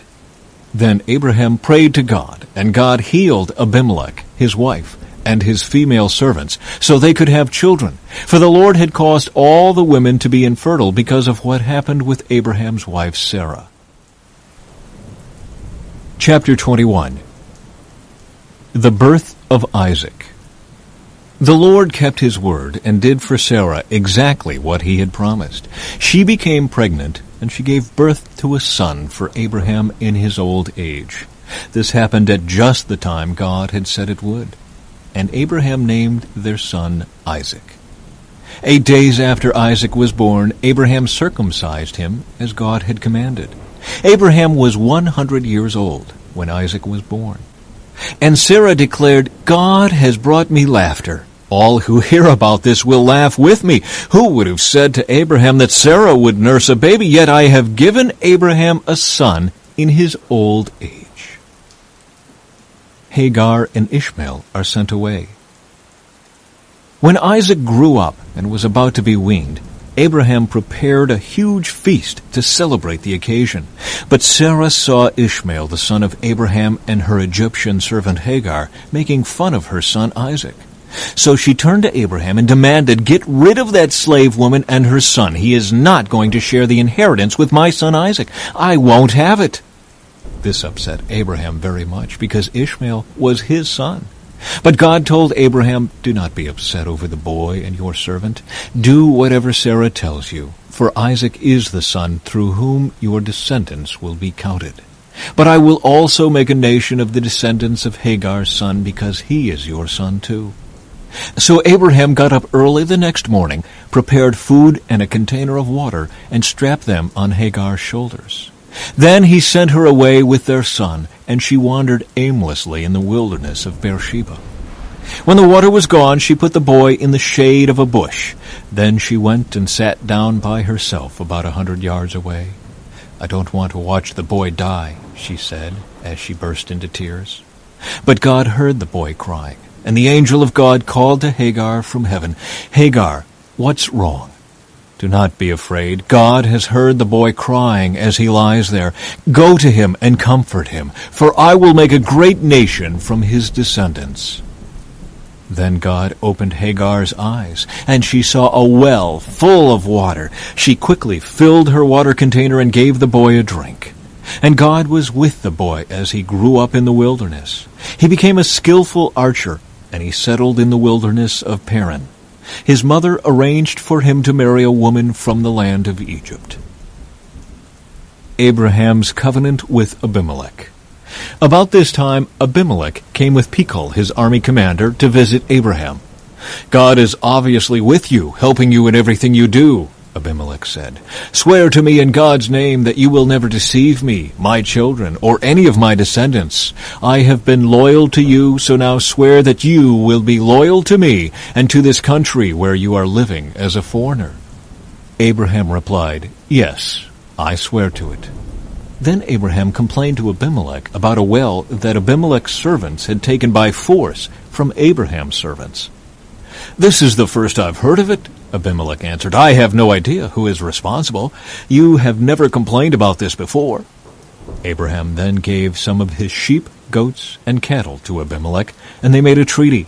But Abraham also took 7 additional female lambs and set them off by themselves. Abimelech asked, "Why have you set these 7 apart from the others?" Abraham replied, "Please accept these 7 lambs to show your agreement that I dug this well." Then he named the place Beersheba, which means well of the oath, because that was where they had sworn the oath. After making their covenant at Beersheba, Abimelech left with Phicol, the commander of his army, and they returned home to the land of the Philistines. Then Abraham planted a tamarisk tree at Beersheba, and there he worshipped the Lord, the eternal God. And Abraham lived as a foreigner in Philistine country for a long time. Chapter 22. Abraham's faith tested. Sometime later, God tested Abraham's faith. "Abraham," God called. "Yes," he replied, "here I am." "Take your son, your only son, yes, Isaac, whom you love so much, and go to the land of Moriah. Go and sacrifice him as a burnt offering on one of the mountains, which I will show you." The next morning, Abraham got up early. He saddled his donkey and took 2 of his servants with him, along with his son Isaac. Then he chopped wood for a fire for a burnt offering and set out for the place God had told him about. On the 3rd day of their journey, Abraham looked up and saw the place in the distance. "Stay here with the donkey," Abraham told the servants. "The boy and I will travel a little farther. We will worship there, and then we will come right back." So Abraham placed the wood for the burnt offering on Isaac's shoulders, while he himself carried the fire and the knife. As the 2 of them walked on together, Isaac turned to Abraham and said, "Father?" "Yes, my son," Abraham replied. "We have the fire and the wood," the boy said, "but where is the sheep for the burnt offering?" "God will provide a sheep for the burnt offering, my son," Abraham answered. And they both walked on together. When they arrived at the place where God had told him to go, Abraham built an altar and arranged the wood on it. Then he tied his son Isaac and laid him on the altar on top of the wood. And Abraham picked up the knife to kill his son as a sacrifice. At that moment the angel of the Lord called to him from heaven, "Abraham, Abraham!" "Yes," Abraham replied, "here I am." "Don't lay a hand on the boy," the angel said. "Do not hurt him in any way, for now I know that you truly fear God. You have not withheld from me even your son, your only son." Then Abraham looked up and saw a ram caught by its horns in a thicket. So he took the ram and sacrificed it as a burnt offering in place of his son. Abraham named the place Yahweh-Yireh, which means the Lord will provide. To this day, people still use that name as a proverb. On the mountain of the Lord it will be provided. Then the angel of the Lord called again to Abraham from heaven. "This is what the Lord says, because you have obeyed me and have not withheld even your son, your only son, I swear by my own name that I will certainly bless you.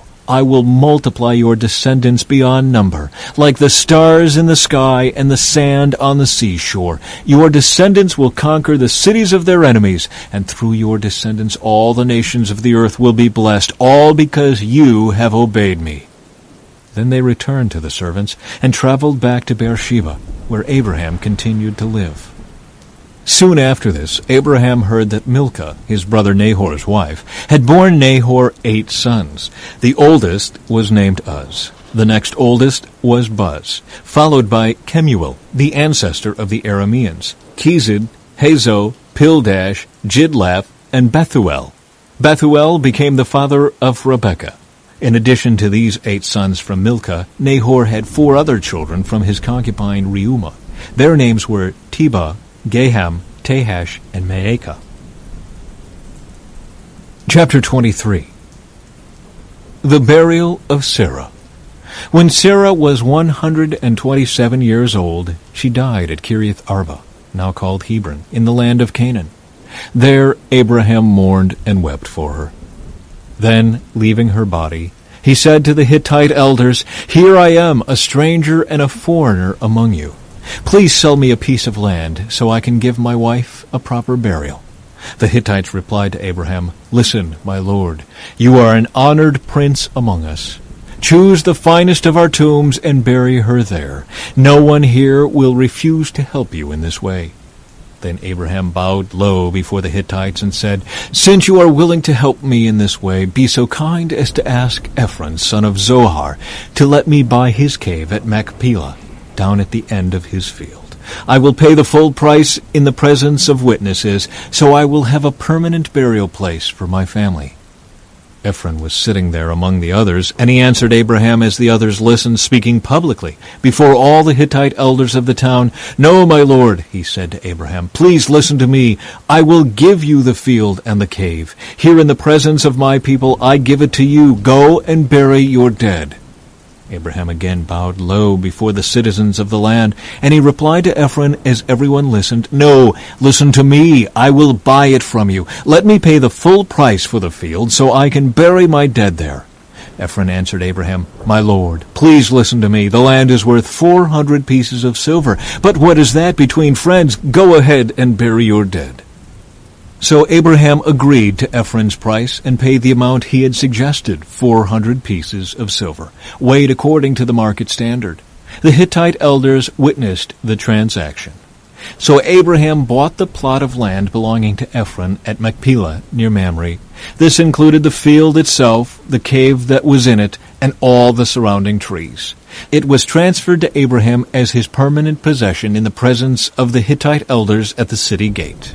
Then Abraham buried his wife Sarah there in Canaan, in the cave of Machpelah near Mamre, also called Hebron. So the field and the cave were transferred from the Hittites to Abraham for use as a permanent burial place. Chapter 24. A wife for Isaac. Abraham was now a very old man, and the Lord had blessed him in every way. One day Abraham said to his oldest servant, the man in charge of his household, "Take an oath by putting your hand under my thigh. Swear by the Lord, the God of heaven and earth, that you will not allow my son to marry one of these local Canaanite women. Go instead to my homeland, to my relatives, and find a wife there for my son Isaac." The servant asked, "But what if I can't find a young woman who is willing to travel so far from home? Should I then take Isaac there to live among your relatives in the land you came from?" "No," Abraham responded. "Be careful never to take my son there. For the Lord, the God of heaven, who took me from my father's house and my native land, solemnly promised to give this land to my descendants. He will send his angel ahead of you, and he will see to it that you find a wife there for my son. If she is unwilling to come back with you, then you are free from this oath of mine, but under no circumstances are you to take my son there."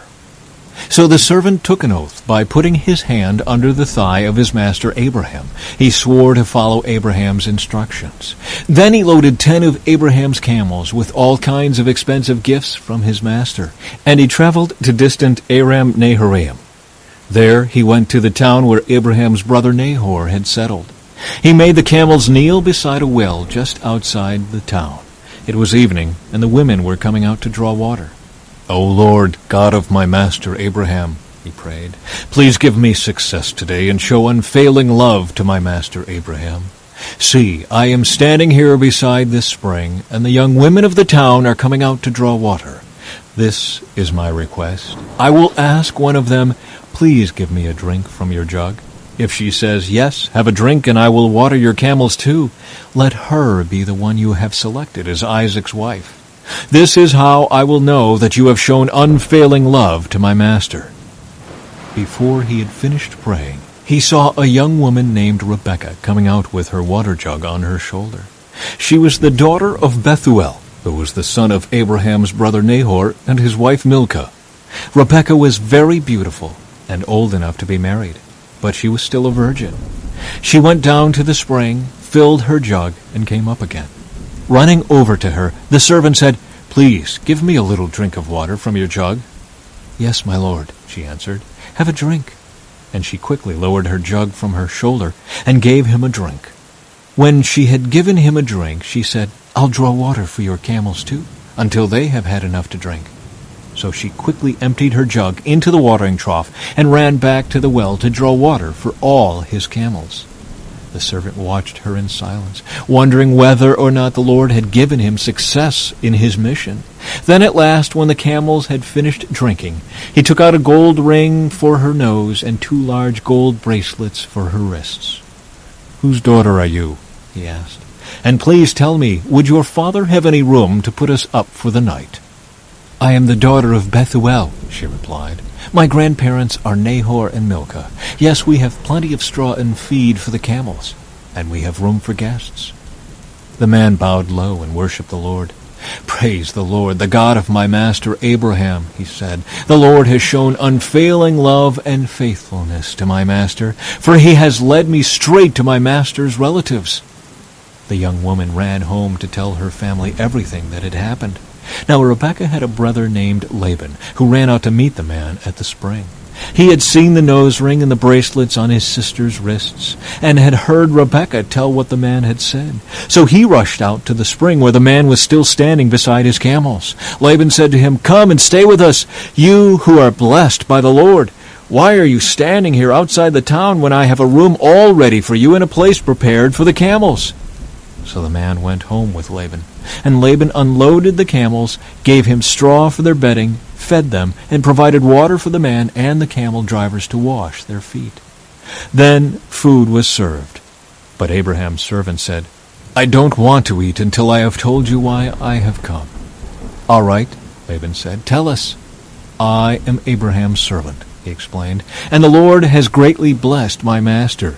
He has become a wealthy man. The Lord has given him flocks of sheep and goats, herds of cattle, a fortune in silver and gold, and many male and female servants and camels and donkeys. When Sarah, my master's wife, was very old, she gave birth to my master's son, and my master has given him everything he owns. And my master made me take an oath. He said, 'Do not allow my son to marry one of these local Canaanite women. Go instead to my father's house, to my relatives, and find a wife there for my son.' But I said to my master, 'What if I can't find a young woman who is willing to go back with me?' He responded, 'The Lord in whose presence I have lived will send his angel with you and will make your mission successful. Yes, you must find a wife for my son from among my relatives, from my father's family. Then you will have fulfilled your obligation. But if you go to my relatives and they refuse to let her go with you, you will be free from my oath.' So today, when I came to the spring, I prayed this prayer, 'O Lord, God of my master Abraham, please give me success on this mission. See, I am standing here beside the spring. This is my request. When a young woman comes to draw water, I will say to her, "Please give me a little drink of water from your jug." If she says, "Yes, have a drink, and I will draw water for your camels too," let her be the one you have selected to be the wife of my master's son." Before I had finished praying in my heart, I saw Rebekah coming out with her water jug on her shoulder. She went down to the spring and drew water. So I said to her, "Please give me a drink." She quickly lowered her jug from her shoulder and said, "Yes, have a drink, and I will water your camels too." So I drank, and then she watered the camels. Then I asked, "Whose daughter are you?" She replied, "I am the daughter of Bethuel, and my grandparents are Nahor and Milcah." So I put the ring on her nose and the bracelets on her wrists. Then I bowed low and worshipped the Lord. I praised the Lord, the God of my master Abraham, because he had led me straight to my master's niece to be his son's wife. So tell me, will you or won't you show unfailing love and faithfulness to my master? Please tell me yes or no, and then I'll know what to do next." Then Laban and Bethuel replied, "The Lord has obviously brought you here, so there is nothing we can say. Here is Rebekah, take her and go. Yes, let her be the wife of your master's son, as the Lord has directed." When Abraham's servant heard their answer, he bowed down to the ground and worshipped the Lord. Then he brought out silver and gold jewelry and clothing and presented them to Rebekah. He also gave expensive presents to her brother and mother. Then they ate their meal, and the servant and the men with him stayed there overnight. But early the next morning, Abraham's servant said, "Send me back to my master." "But we want Rebekah to stay with us at least 10 days, her brother and mother said. "Then she can go." But he said, "Don't delay me. The Lord has made my mission successful. Now send me back so I can return to my master." "Well," they said, "we'll call Rebekah and ask her what she thinks." So they called Rebekah. "Are you willing to go with this man?" they asked her. And she replied, "Yes, I will go." So they said goodbye to Rebekah and sent her away with Abraham's servant and his men. The woman who had been Rebekah's childhood nurse went along with her. They gave her this blessing as she parted. "Our sister, may you become the mother of many millions. May your descendants be strong and conquer the cities of their enemies." Then Rebekah and her servant girls mounted the camels and followed the man. So Abraham's servant took Rebekah and went on his way. Meanwhile, Isaac, whose home was in the Negev, had returned from Beer-lahai-roi. One evening, as he was walking and meditating in the fields, he looked up and saw the camels coming. When Rebekah looked up and saw Isaac, she quickly dismounted from her camel. "Who is that man walking through the fields to meet us?" she asked the servant. And he replied, "It is my master." So Rebekah covered her face with her veil. Then the servant told Isaac everything he had done. And Isaac brought Rebekah into his mother Sarah's tent, and she became his wife. He loved her deeply, and she was a special comfort to him after the death of his mother. Chapter 25. The death of Abraham. Abraham married another wife, whose name was Keturah. She gave birth to Zimran, Jokshan, Medan, Midian, Ishbak, and Shua. Jokshan was the father of Sheba and Dedan. Dedan's descendants were the Asherites, Letushites, and Leumites. Midian's sons were Ephah, Epher, Hanok, Abidah, and Eldah. These were all descendants of Abraham through Keturah. Abraham gave everything he owned to his son Isaac, but before he died he gave gifts to the sons of his concubines and sent them off to a land in the east, away from Isaac. Abraham lived for 175 years, and he died at a ripe old age, having lived a long and satisfying life. He breathed his last and joined his ancestors in death. His sons Isaac and Ishmael buried him in the cave of Machpelah near Mamre, in the field of Ephron, son of Zohar the Hittite.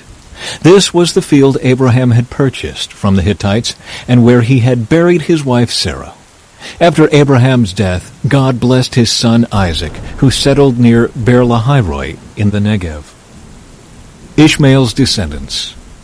This is the account of the family of Ishmael, the son of Abraham, through Hagar, Sarah's Egyptian servant. Here is a list by their names and clans of Ishmael's descendants. The oldest was Nebaioth, followed by Kedar, Adbeel, Mibsam, Mishma, Duma, Massa, Hadad, Tema, Jetur, Naphish, and Kedemah. These 12 sons of Ishmael became the founders of 12 tribes named after them, listed according to the places they settled and camped. Ishmael lived for 137 years. Then he breathed his last and joined his ancestors in death. Ishmael's descendants occupied the region from Havilah to Shur, which is east of Egypt in the direction of Ashur. There they lived in open hostility toward all their relatives. The births of Esau and Jacob. This is the account of the family of Isaac, the son of Abraham. When Isaac was 40 years old, he married Rebekah, the daughter of Bethuel the Aramean from Padan Aram, and the sister of Laban the Aramean. Isaac pleaded with the Lord on behalf of his wife, because she was unable to have children. The Lord answered Isaac's prayer, and Rebekah became pregnant with twins. But the two children struggled with each other in her womb, so she went to ask the Lord about it. "Why is this happening to me?" she asked. And the Lord told her, "The sons in your womb will become two nations. From the very beginning, the two nations will be rivals. One nation will be stronger than the other, and your older son will serve your younger son." And when the time came to give birth, Rebekah discovered that she did indeed have twins. The first one was very red at birth and covered with thick hair like a fur coat. So they named him Esau. Then the other twin was born, with his hand grasping Esau's heel. So they named him Jacob. Isaac was 60 years old when the twins were born. Esau sells his birthright. As the boys grew up, Esau became a skillful hunter. He was an outdoorsman, but Jacob had a quiet temperament, preferring to stay at home. Isaac loved Esau because he enjoyed eating the wild game Esau brought home, but Rebekah loved Jacob.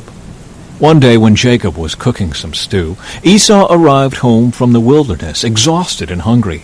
Esau said to Jacob, "I'm starved. Give me some of that red stew." This is how Esau got his other name, Edom, which means red. "All right," Jacob replied, "but trade me your rights as the firstborn son." "Look, I'm dying of starvation," said Esau. "What good is my birthright to me now?" But Jacob said, "First you must swear that your birthright is mine." So Esau swore an oath, thereby selling all his rights as the firstborn to his brother Jacob. Then Jacob gave Esau some bread and lentil stew. Esau ate the meal, then got up and left. He showed contempt for his rights as the firstborn. Chapter 26. Isaac deceives Abimelech. A severe famine now struck the land, as it happened before in Abraham's time. So Isaac moved to Gerar, where Abimelech, king of the Philistines, lived. The Lord appeared to Isaac and said, "Do not go down to Egypt, but do as I tell you. Live here as a foreigner in this land, and I will be with you and bless you. I hereby confirm that I will give all these lands to you and your descendants, just as I solemnly promised Abraham your father. I will cause your descendants to become as numerous as the stars of the sky, and I will give them all these lands. And through your descendants all the nations of the earth will be blessed. I will do this because Abraham listened to me and obeyed all my requirements, commands, decrees, and instructions." So Isaac stayed in Gerar. When the men who lived there asked Isaac about his wife, Rebekah, he said, "She is my sister." He was afraid to say, "She is my wife." He thought, "They will kill me to get her, because she is so beautiful." But some time later, Abimelech, king of the Philistines, looked out his window and saw Isaac caressing Rebekah. Immediately, Abimelech called for Isaac and exclaimed, "She is obviously your wife. Why did you say, 'She is my sister'?" "Because I was afraid someone would kill me to get her from me," Isaac replied. "How could you do this to us?" Abimelech exclaimed. "One of my people might easily have taken your wife and slept with her, and you would have made us guilty of great sin." Then Abimelech issued a public proclamation. "Anyone who touches this man or his wife will be put to death." Conflict over water rights. When Isaac planted his crops that year, he harvested 100 times more grain than he planted, for the Lord blessed him. He became a very rich man, and his wealth continued to grow. He acquired so many flocks of sheep and goats, herds of cattle and servants, that the Philistines became jealous of him. So the Philistines filled up all of Isaac's wells with dirt. These were the wells that had been dug by the servants of his father Abraham. Finally, Abimelech ordered Isaac to leave the country. "Go somewhere else," he said, "for you have become too powerful for us." So Isaac moved away to the Gerar Valley, where he set up their tents and settled down. He reopened the wells his father had dug, which the Philistines had filled in after Abraham's death. Isaac also restored the names Abraham had given them. Isaac's servants also dug in the Gerar Valley and discovered a well of fresh water. But then the shepherds from Gerar came and claimed the spring. "This is our water," they said, and they argued over it with Isaac's herdsmen. So Isaac named the well Esek, which means argument. Isaac's men then dug another well, but again there was a dispute over it, so Isaac named it Sitnah, which means hostility. Abandoning that one, Isaac moved on and dug another well. This time there was no dispute over it, so Isaac named the place Rehoboth, which means open space. For he said, "At last the Lord has created enough space for us to prosper in this land." From there Isaac moved to Beersheba, where the Lord appeared to him on the night of his arrival. "I am the God of your father Abraham," he said. "Do not be afraid, for I am with you and will bless you. I will multiply your descendants, and they will become a great nation. I will do this because of my promise to Abraham, my servant." Then Isaac built an altar there and worshipped the Lord. He set up his camp at that place, and his servants dug another well. Isaac's covenant with Abimelech. One day King Abimelech came from Gerar with his advisor, Ahuzeth, and also Pekal, his army commander. "Why have you come here?" Isaac asked. "You obviously hate me since you kicked me off your land." They replied, "We can plainly see that the Lord is with you. So we want to enter into a sworn treaty with you. Let's make a covenant. Swear that you will not harm us, just as we have never troubled you. We have always treated you well, and we sent you away from us in peace. And now look how the Lord has blessed you." So Isaac prepared a covenant feast to celebrate the treaty, and they ate and drank together. Early the next morning, they each took a solemn oath not to interfere with each other. Then Isaac sent them home again, and they left him in peace. That very day Isaac's servants came and told him about a new well they had dug. "We've found water," they exclaimed. So Isaac named the well Shibah, which means oath. And to this day the town that grew up there is called Beersheba, which means well of the oath. At the age of 40, Esau married 2 Hittite wives, Judith, the daughter of Beeri, and Basemath, the daughter of Elon. But Esau's wives made life miserable for Isaac and Rebekah. Chapter 27. Jacob steals Esau's blessing. One day when Isaac was old and turning blind, he called for Esau his older son and said, "My son." "Yes, father," Esau replied. "I am an old man now," Isaac said, "and I don't know when I may die. Take your bow and a quiver full of arrows, and go out into the open country to hunt some wild game for me. Prepare my favorite dish and bring it here for me to eat. Then I will pronounce the blessing that belongs to you, my firstborn son, before I die." But Rebekah overheard what Isaac had said to his son Esau. So when Esau left to hunt for the wild game, she said to her son Jacob, "Listen, I overheard your father say to Esau, 'Bring me some wild game and prepare me a delicious meal. Then I will bless you in the Lord's presence before I die. Now, my son, listen to me. Do exactly as I tell you. Go out to the flocks and bring me 2 fine young goats. I'll use them to prepare your father's favorite dish. Then take the food to your father so he can eat it and bless you before he dies.'" "But look," Jacob replied to Rebekah, "my brother Esau is a hairy man, and my skin is smooth. What if my father touches me? He'll see that I'm trying to trick him, and then he'll curse me instead of blessing me." But his mother replied, "Then let the curse fall on me, my son. Just do what I tell you. Go out and get the goats for me." So Jacob went out and got the young goats for his mother. Rebekah took them and prepared a delicious meal, just the way Isaac liked it. Then she took Esau's favorite clothes, which were there in the house, and gave them to her younger son Jacob. She covered his arms and the smooth part of his neck with the skin of the young goats. Then she gave Jacob the delicious meal, including freshly baked bread. So Jacob took the food to his father. "My father?" he said. "Yes, my son," Isaac answered. "Who are you, Esau or Jacob?" Jacob replied, "It's Esau, your firstborn son. I've done as you told me. Here is the wild game. Now sit up and eat it, so you can give me your blessing." Isaac asked, "How did you find it so quickly, my son?" "The Lord, your God, put it in my path," Jacob replied. Then Isaac said to Jacob, "Come closer so I can touch you and make sure that you really are Esau." So Jacob went closer to his father, and Isaac touched him. "The voice is Jacob's, but the hands are Esau's," Isaac said. But he did not recognize Jacob because Jacob's hands felt hairy, just like Esau's. So Isaac prepared to bless Jacob. "But are you really my son Esau?" he asked. "Yes, I am," Jacob replied. Then Isaac said, "Now, my son, bring me the wild game. Let me eat it, and then I will give you my blessing." So Jacob took the food to his father, and Isaac ate it. He also drank the wine that Jacob served him. Then Isaac said to Jacob, "Please come a little closer and kiss me, my son." So Jacob went over and kissed him. And when Isaac caught the smell of his clothes, he was finally convinced.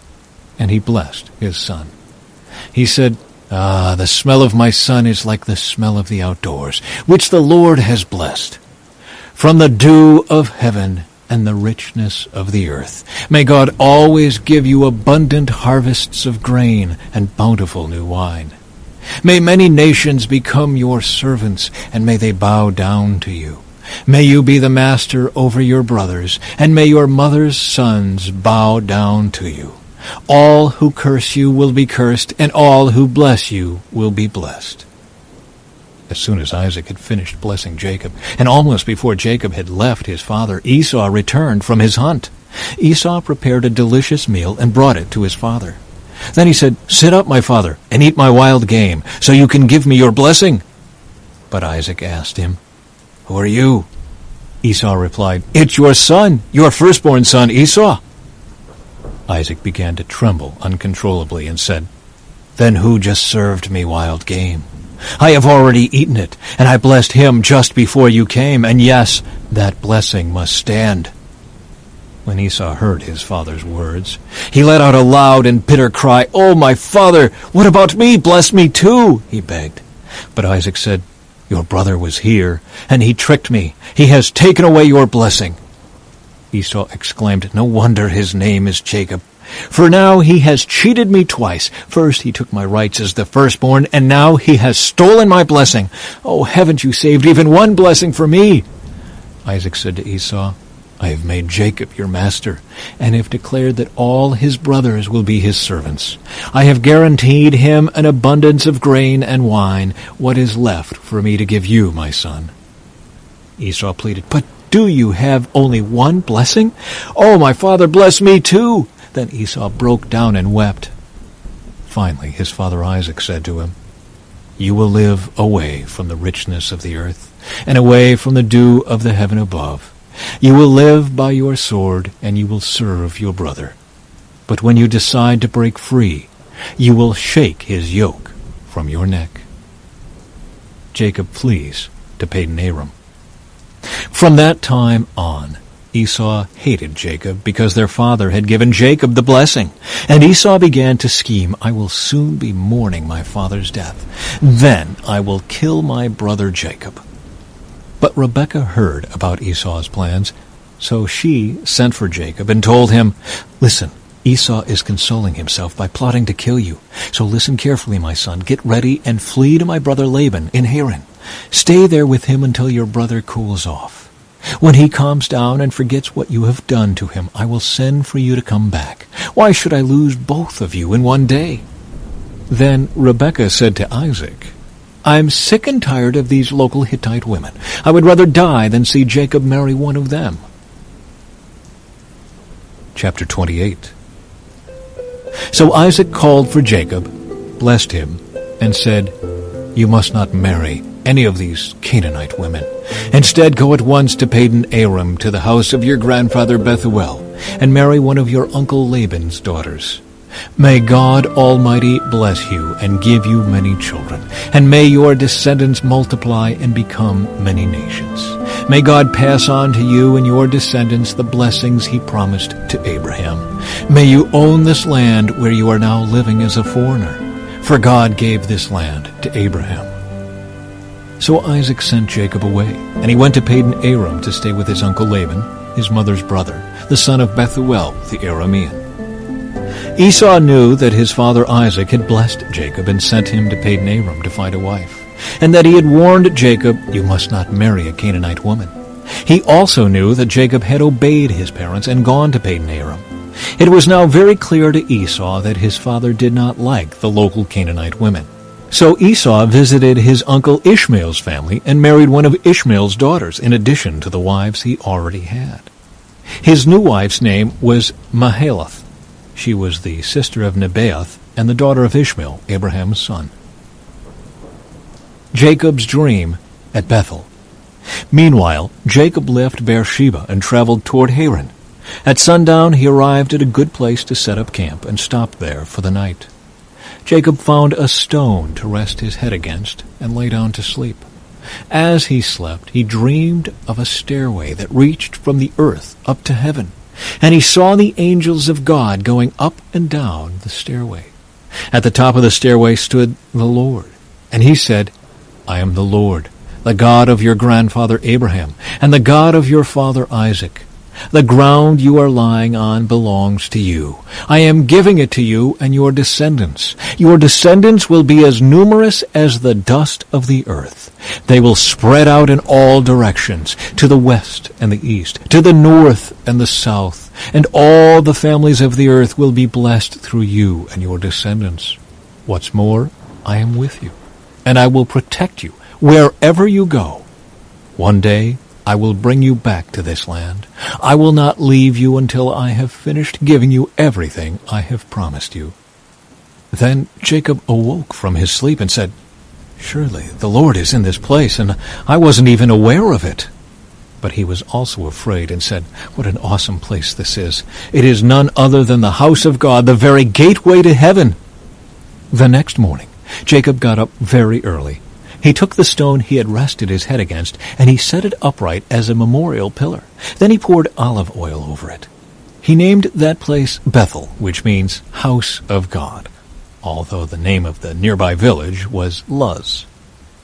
Then Jacob made this vow, If God will indeed be with me and protect me on this journey, and if he will provide me with food and clothing, and if I return safely to my father's home, then the Lord will certainly be my God. And this memorial pillar I have set up will become a place for worshiping God, and I will present to God 1/10 of everything he gives me.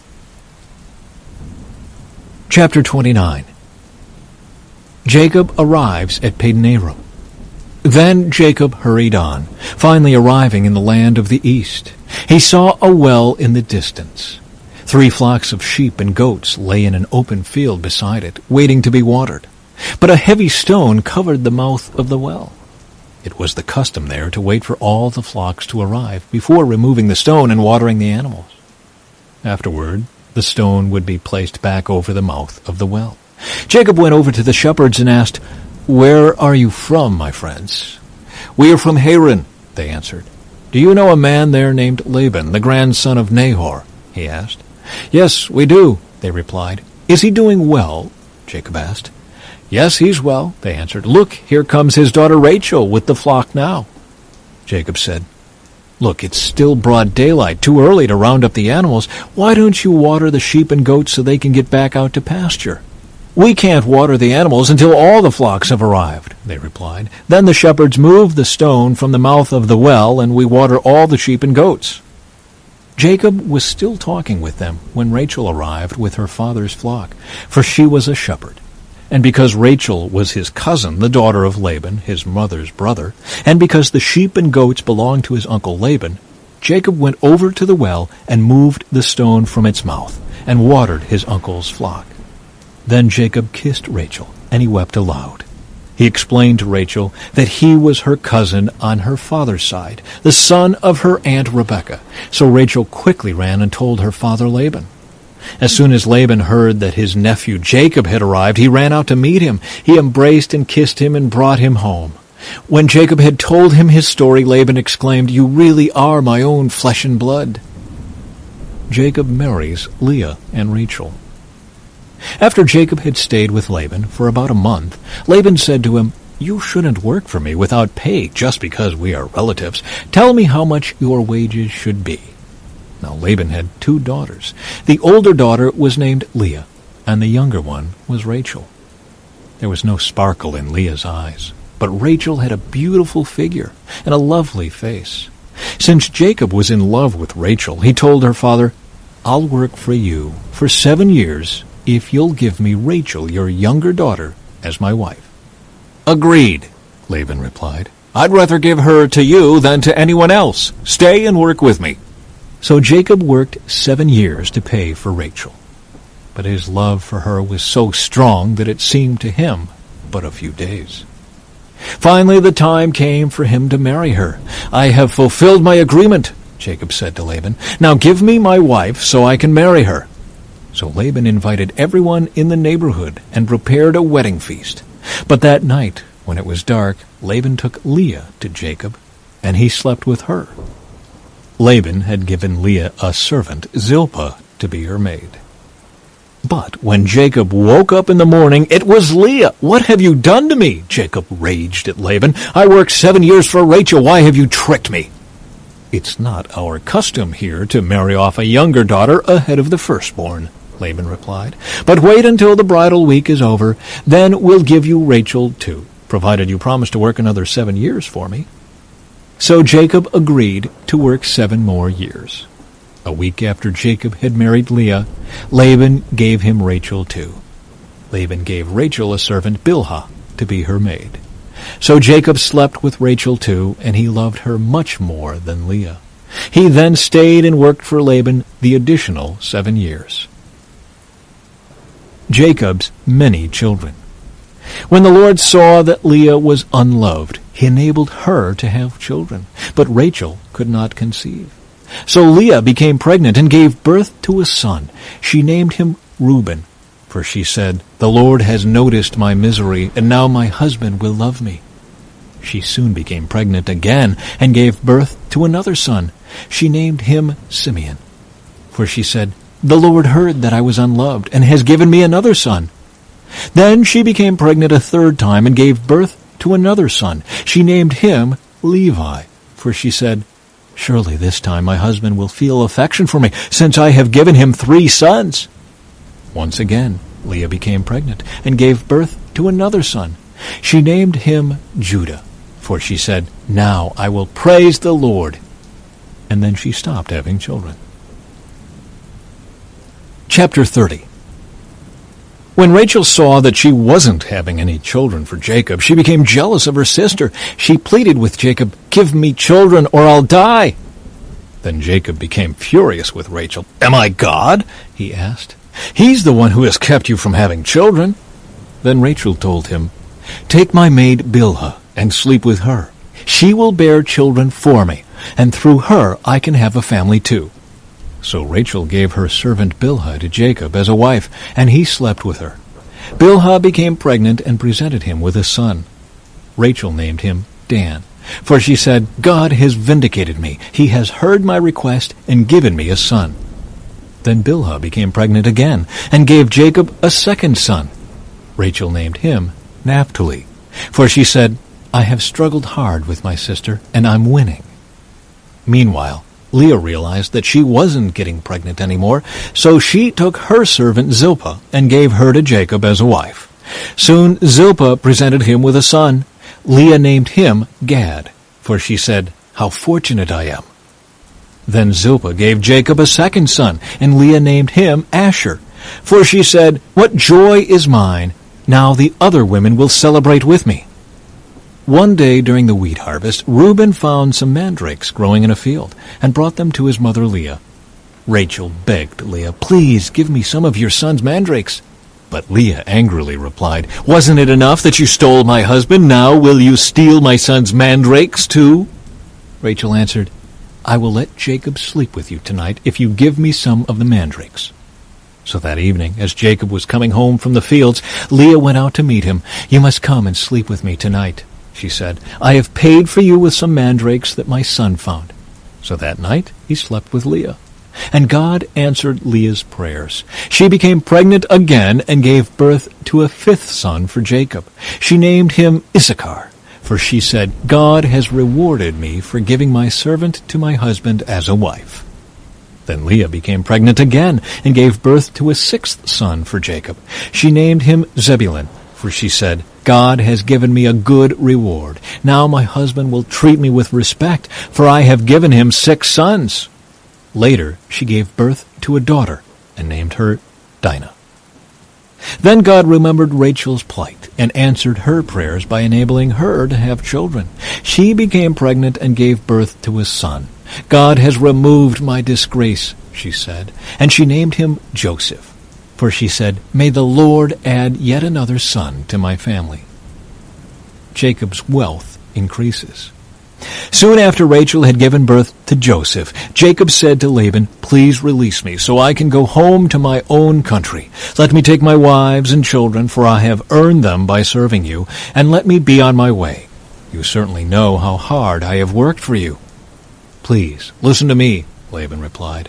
"I have become wealthy, for the Lord has blessed me because of you. Tell me how much I owe you. Whatever it is, I'll pay it." Jacob replied, "You know how hard I've worked for you, and how your flocks and herds have grown under my care. You had little indeed before I came, but your wealth has increased enormously. The Lord has blessed you through everything I've done. But now, what about me? When can I start providing for my own family?" "What wages do you want?" Laban asked again. Jacob replied, "Don't give me anything. Just do this one thing, and I'll continue to tend and watch over your flocks. Let me inspect your flocks today and remove all the sheep and goats that are speckled or spotted, along with all the black sheep. Give these to me as my wages.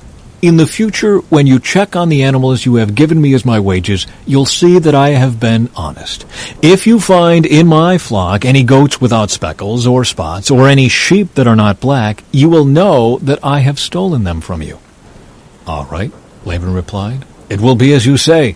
But that very day Laban went out and removed the male goats that were streaked and spotted, all the female goats that were speckled and spotted or had white patches, and all the black sheep. He placed them in the care of his own sons, who took them a 3 days' journey from where Jacob was. Meanwhile, Jacob stayed and cared for the rest of Laban's flock. Then Jacob took some fresh branches from poplar, almond, and plane trees and peeled off strips of bark, making white streaks on them. Then he placed these peeled branches in the watering troughs where the flocks came to drink, for that was where they mated. And when they mated in front of the white-streaked branches, they gave birth to young that were streaked, speckled, and spotted. Jacob separated those lambs from Laban's flock, and at mating time he turned the flock to face Laban's animals that were streaked or black. This is how he built his own flock instead of increasing Laban's. Whenever the stronger females were ready to mate, Jacob would place the peeled branches in the watering troughs in front of them. Then they would mate in front of the branches. But he didn't do this with the weaker ones, so the weaker lambs belonged to Laban, and the stronger ones were Jacob's. As a result, Jacob became very wealthy, with large flocks of sheep and goats, male and female servants, and many camels and donkeys. Chapter 31. Jacob flees from Laban. But Jacob soon learned that Laban's sons were grumbling about him. "Jacob has robbed our father of everything," they said. "He has gained all his wealth at our father's expense." And Jacob began to notice a change in Laban's attitude toward him. Then the Lord said to Jacob, "Return to the land of your father and grandfather, and to your relatives there, and I will be with you." So Jacob called Rachel and Leah out to the field, where he was watching his flock. He said to them, "I have noticed that your father's attitude toward me has changed, but the God of my father has been with me. You know how hard I have worked for your father, but he has cheated me, changing my wages 10 times. But God has not allowed him to do me any harm. For if he said, 'The speckled animals will be your wages,' the whole flock began to produce speckled young. And when he changed his mind and said, 'The striped animals will be your wages,' then the whole flock produced striped young. In this way God has taken your father's animals and given them to me. One time during the mating season I had a dream and saw that the male goats mating with the females were streaked, speckled, and spotted. Then in my dream the angel of God said to me, 'Jacob,' and I replied, 'Yes, here I am.' The angel said, 'Look up, and you will see that only the streaked, speckled, and spotted males are mating with the females of your flock. For I have seen how Laban has treated you. I am the God who appeared to you at Bethel, the place where you anointed the pillar of stone and made your vow to me. Now get ready and leave this country and return to the land of your birth.' Rachel and Leah responded, 'That's fine with us. We won't inherit any of our father's wealth anyway. He has reduced our rights to those of foreign women, and after he sold us, he wasted the money you paid him for us. All the wealth God has given you from our father legally belongs to us and our children, so go ahead and do whatever God has told you.' So Jacob put his wives and children on camels, and he drove all his livestock in front of him. He packed all the belongings he had acquired in Padan Aram and set out for the land of Canaan, where his father Isaac lived. At the time they left, Laban was some distance away, shearing his sheep. Rachel stole her father's household idols and took them with her. Jacob outwitted Laban the Aramean, for they set out secretly and never told Laban they were leaving. So Jacob took all his possessions with him and crossed the Euphrates River, heading for the hill country of Gilead. Laban pursues Jacob. 3 days later, Laban was told that Jacob had fled. So he gathered a group of his relatives and set out in hot pursuit. He caught up with Jacob 7 days later in the hill country of Gilead. But the previous night, God had appeared to Laban the Aramean in a dream and told him, "I'm warning you, leave Jacob alone." Laban caught up with Jacob as he was camped in the hill country of Gilead, and he set up his camp not far from Jacob's. "What do you mean by stealing away like this?" Laban demanded. "How dare you drag my daughters away like prisoners of war? Why did you slip away secretly? Why did you steal away? And why didn't you say you wanted to leave? I would have given you a farewell feast with singing and music, accompanied by tambourines and harps. Why didn't you let me kiss my daughters and grandchildren and tell them goodbye? You have acted very foolishly. I could destroy you, but the God of your father appeared to me last night and warned me, leave Jacob alone. I can understand your feeling that you must go, and your intense longing for your father's home, but why have you stolen my gods?" "I rushed away because I was afraid," Jacob answered. "I thought you would take your daughters from me by force. But as for your gods, see if you can find them, and let the person who has taken them die.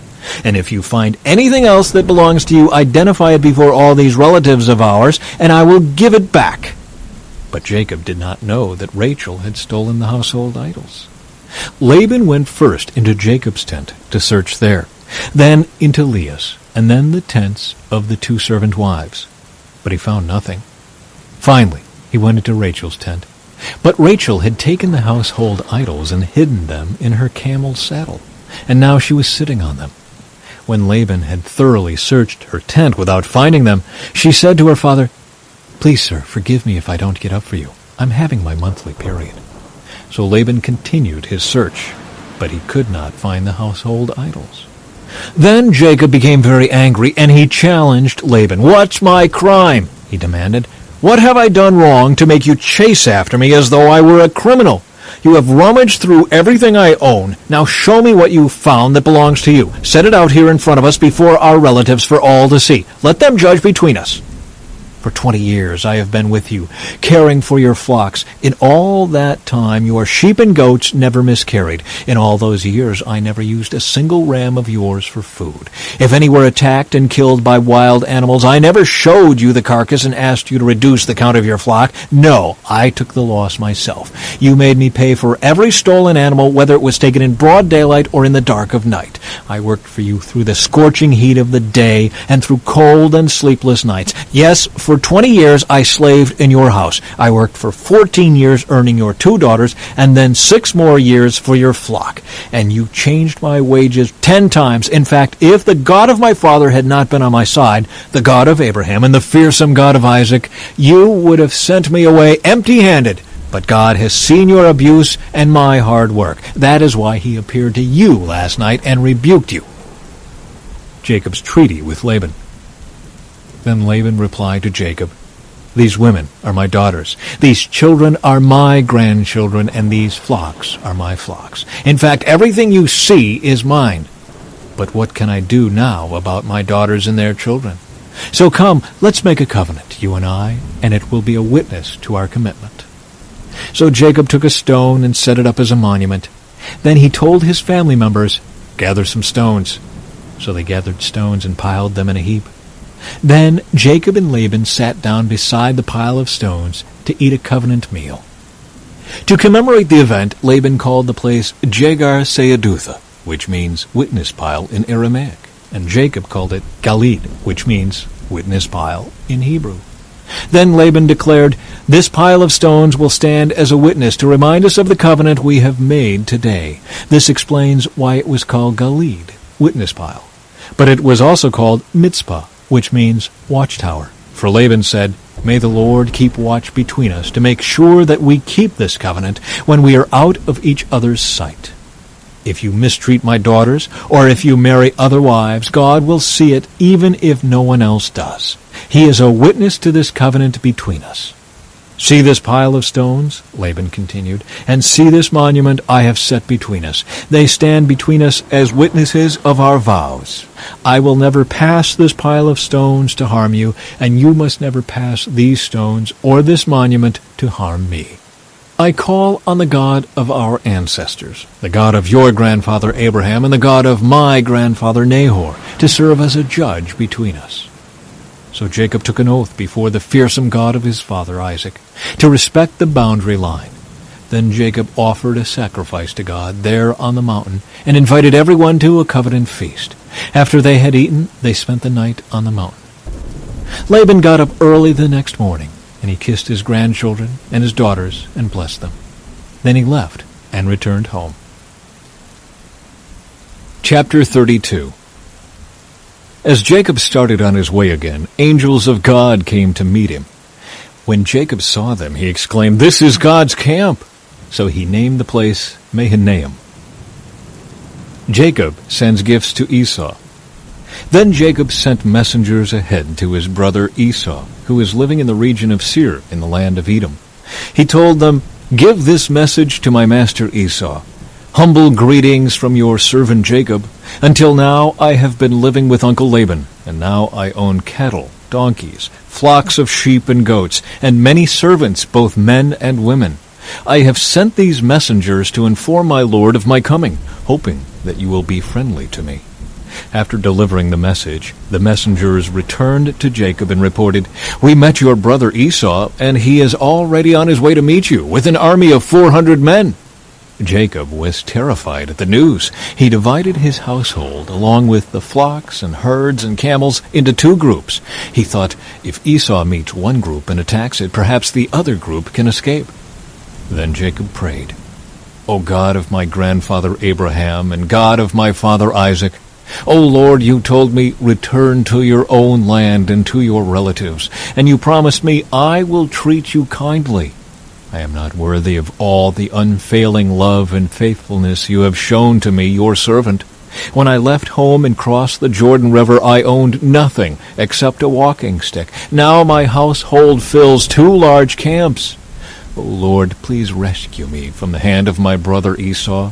I am afraid that he is coming to attack me, along with my wives and children.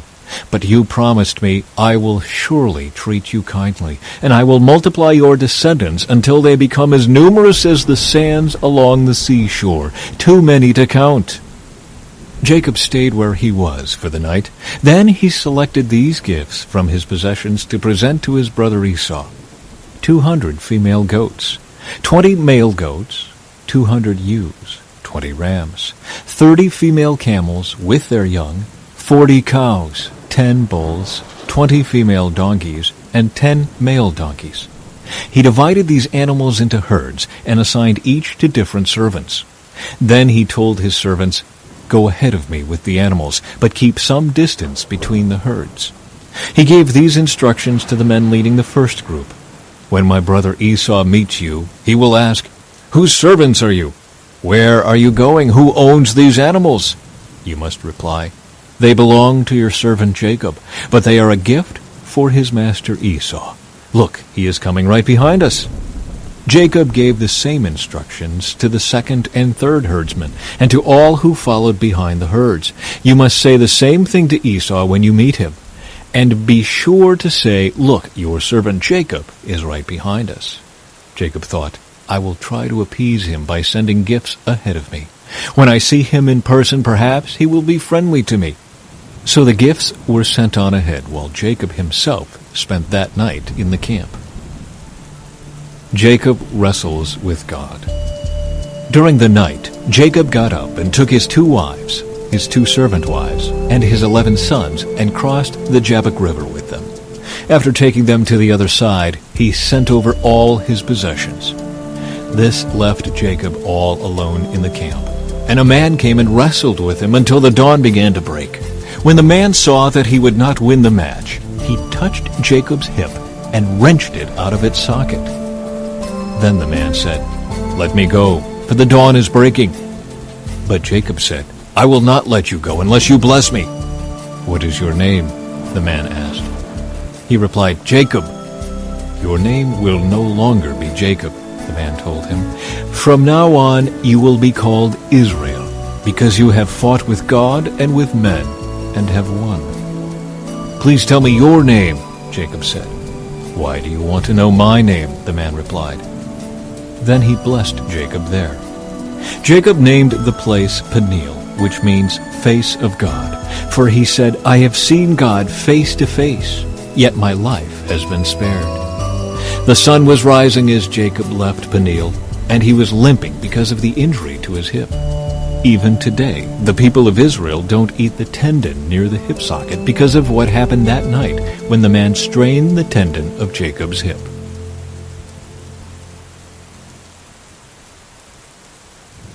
Chapter 33. Jacob and Esau make peace. Then Jacob looked up and saw Esau coming with his 400 men. So he divided the children among Leah, Rachel, and his 2 servant wives. He put the servant wives and their children at the front, Leah and her children next, and Rachel and Joseph last. Then Jacob went on ahead. As he approached his brother, he bowed to the ground 7 times before him. Then Esau ran to meet him and embraced him, threw his arms around his neck and kissed him, and they both wept. Then Esau looked at the women and children and asked, "Who are these people with you?" "These are the children God has graciously given to me, your servant," Jacob replied. Then the servant wives came forward with their children and bowed before him.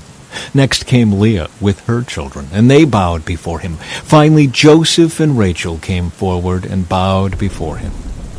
"And what were all the flocks and herds I met as I came?" Esau asked. Jacob replied, "They are a gift, my lord, to ensure your friendship." "My brother, I have plenty," Esau answered. "Keep what you have for yourself." But Jacob insisted, "No, if I have found favor with you, please accept this gift from me. And what a relief to see your friendly smile. It is like seeing the face of God. Please take this gift I have brought you. For God has been very gracious to me. I have more than enough."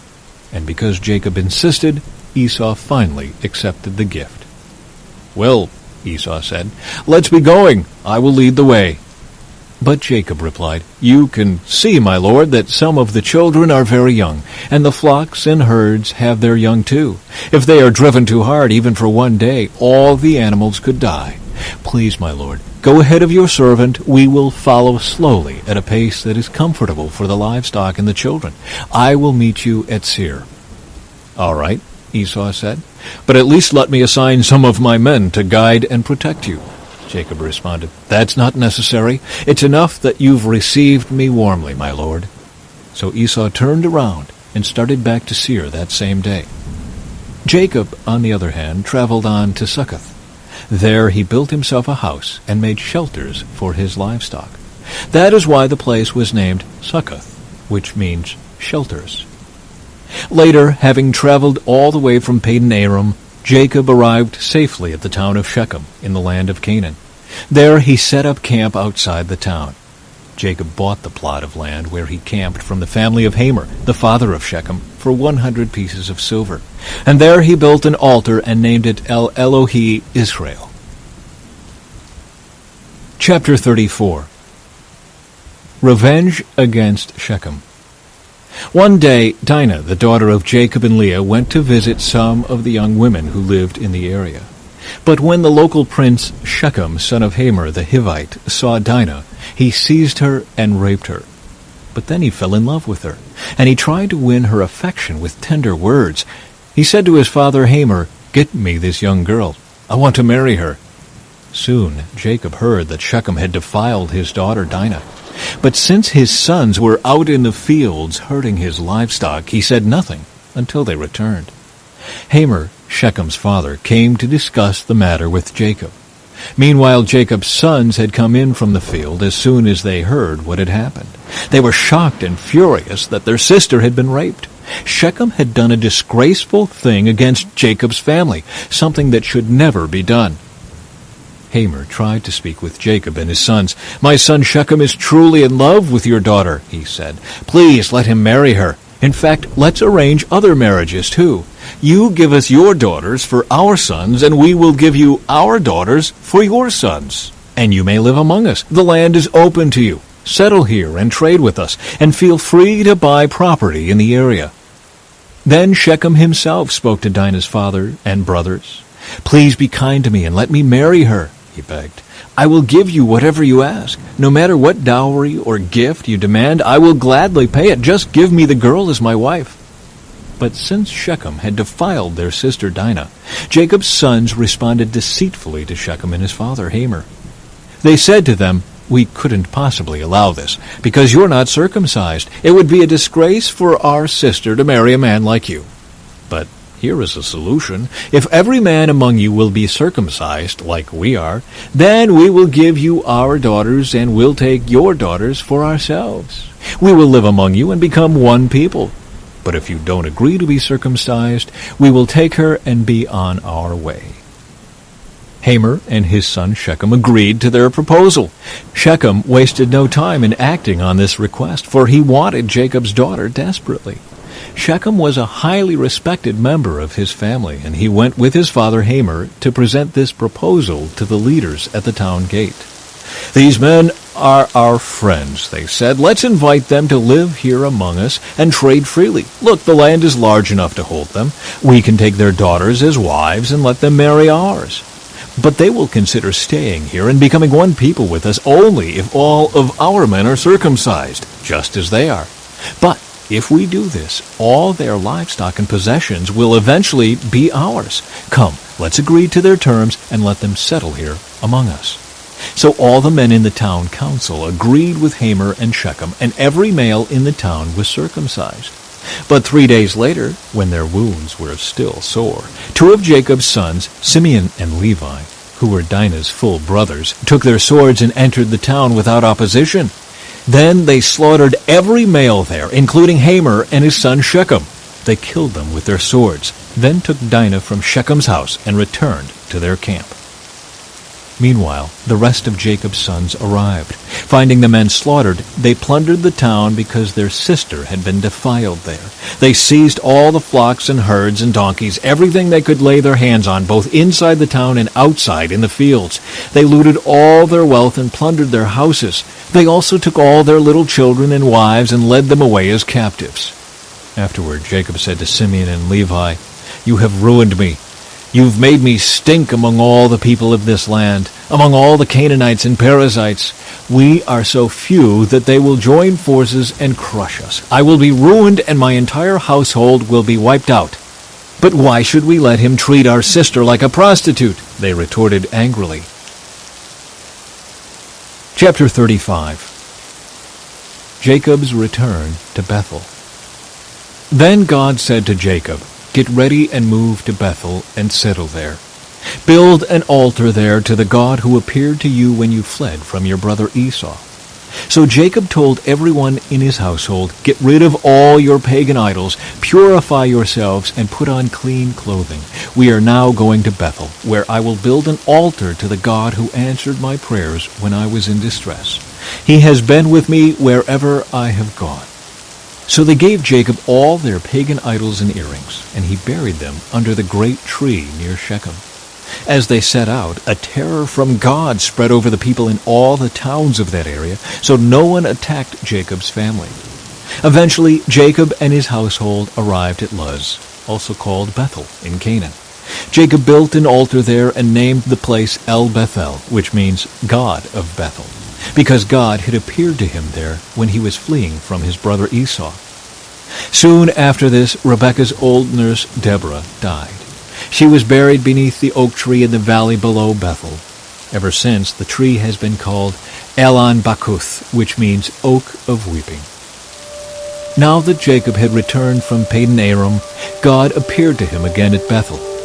God blessed him, saying, "Your name is Jacob, but you will not be called Jacob any longer. From now on, your name will be Israel." So God renamed him Israel. Then God said, "I am El Shaddai, God Almighty. Be fruitful and multiply. You will become a great nation, even many nations. Kings will be among your descendants, and I will give you the land I once gave to Abraham and Isaac. Yes, I will give it to you and your descendants after you." Then God went up from the place where he had spoken to Jacob. Jacob set up a stone pillar to mark the place where God had spoken to him. Then he poured wine over it as an offering to God and anointed the pillar with olive oil. And Jacob named the place Bethel, which means house of God, because God had spoken to him there. The deaths of Rachel and Isaac. Leaving Bethel, Jacob and his clan moved on toward Ephrath.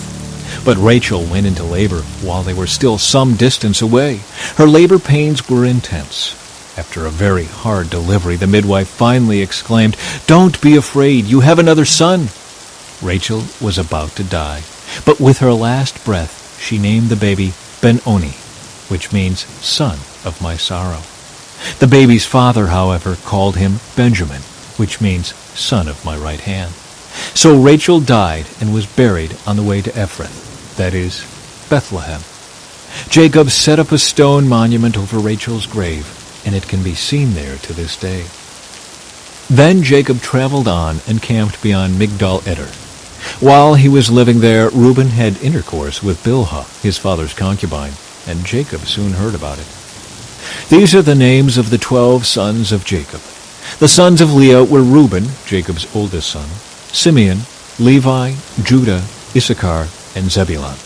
The sons of Rachel were Joseph and Benjamin. The sons of Bilhah, Rachel's servant, were Dan and Naphtali. The sons of Zilpah, Leah's servant, were Gad and Asher. These are the names of the sons who were born to Jacob at Padan-aram. So Jacob returned to his father Isaac in Mamre, which is near Kiriath Arba, now called Hebron, where Abraham and Isaac had both lived as foreigners. Isaac lived for 180 years. Then he breathed his last and died at a ripe old age, joining his ancestors in death. And his sons, Esau and Jacob, buried him. Chapter 36. Descendants of Esau. This is the account of the descendants of Esau, also known as Edom. Esau married 2 young women from Canaan, Adah the daughter of Elon the Hittite, and Oholibamah the daughter of Anah and granddaughter of Zibeon the Hivite. He also married his cousin Basemath, who was the daughter of Ishmael and the sister of Nebaioth. Adah gave birth to a son named Eliphaz for Esau. Basemath gave birth to a son named Reuel. Oholibamah gave birth to sons named Jeush, Jalem, and Korah. All these sons were born to Esau in the land of Canaan. Esau took his wives, his children, and his entire household, along with his livestock and cattle, all the wealth he had acquired in the land of Canaan, and moved away from his brother Jacob. There was not enough land to support them both because of all the livestock and possessions they had acquired. So Esau, also known as Edom, settled in the hill country of Seir. This is the account of Esau's descendants, the Edomites, who lived in the hill country of Seir. These are the names of Esau's sons: Eliphaz, the son of Esau's wife Adah, and Reuel, the son of Esau's wife Basemath. The descendants of Eliphaz were Teman, Omar, Zepho, Gatam, and Kenaz. Timnah, the concubine of Esau's son Eliphaz, gave birth to a son named Amalek. These are the descendants of Esau's wife Adah. The descendants of Reuel were Nahath, Zerah, Shammah, and Mizah. These are the descendants of Esau's wife Basemath. Esau also had sons through Oholibamah, the daughter of Anah and granddaughter of Zibeon. Their names were Jeush, Jalem, and Korah. These are the descendants of Esau who became the leaders of various clans. The descendants of Esau's oldest son, Eliphaz, became the leaders of the clans of Teman, Omar, Zepho, Kenaz, Korah, Gatam, and Amalek. These are the clan leaders in the land of Edom who descended from Eliphaz. All these were descendants of Esau's wife, Adah. The descendants of Esau's son Reuel became the leaders of the clans of Nahath, Zerah, Shammah, and Mizah. These are the clan leaders in the land of Edom who descended from Reuel. All these were descendants of Esau's wife, Basemath. The descendants of Esau and his wife Aholibamah became the leaders of the clans of Jeush, Jalam, and Korah. These are the clan leaders who descended from Esau's wife Aholibamah, the daughter of Anah. These are the clans descended from Esau, also known as Edom, identified by their clan leaders. Original peoples of Edom. These are the names of the tribes that descended from Seir the Horite. They lived in the land of Edom: Lotan, Shobal, Zibeon, Anah, Dishan, Ezer, and Dishan. These were the Horite clan leaders, the descendants of Seir, who lived in the land of Edom. The descendants of Lotan were Hori and Heman. Lotan also had a sister named Timnah.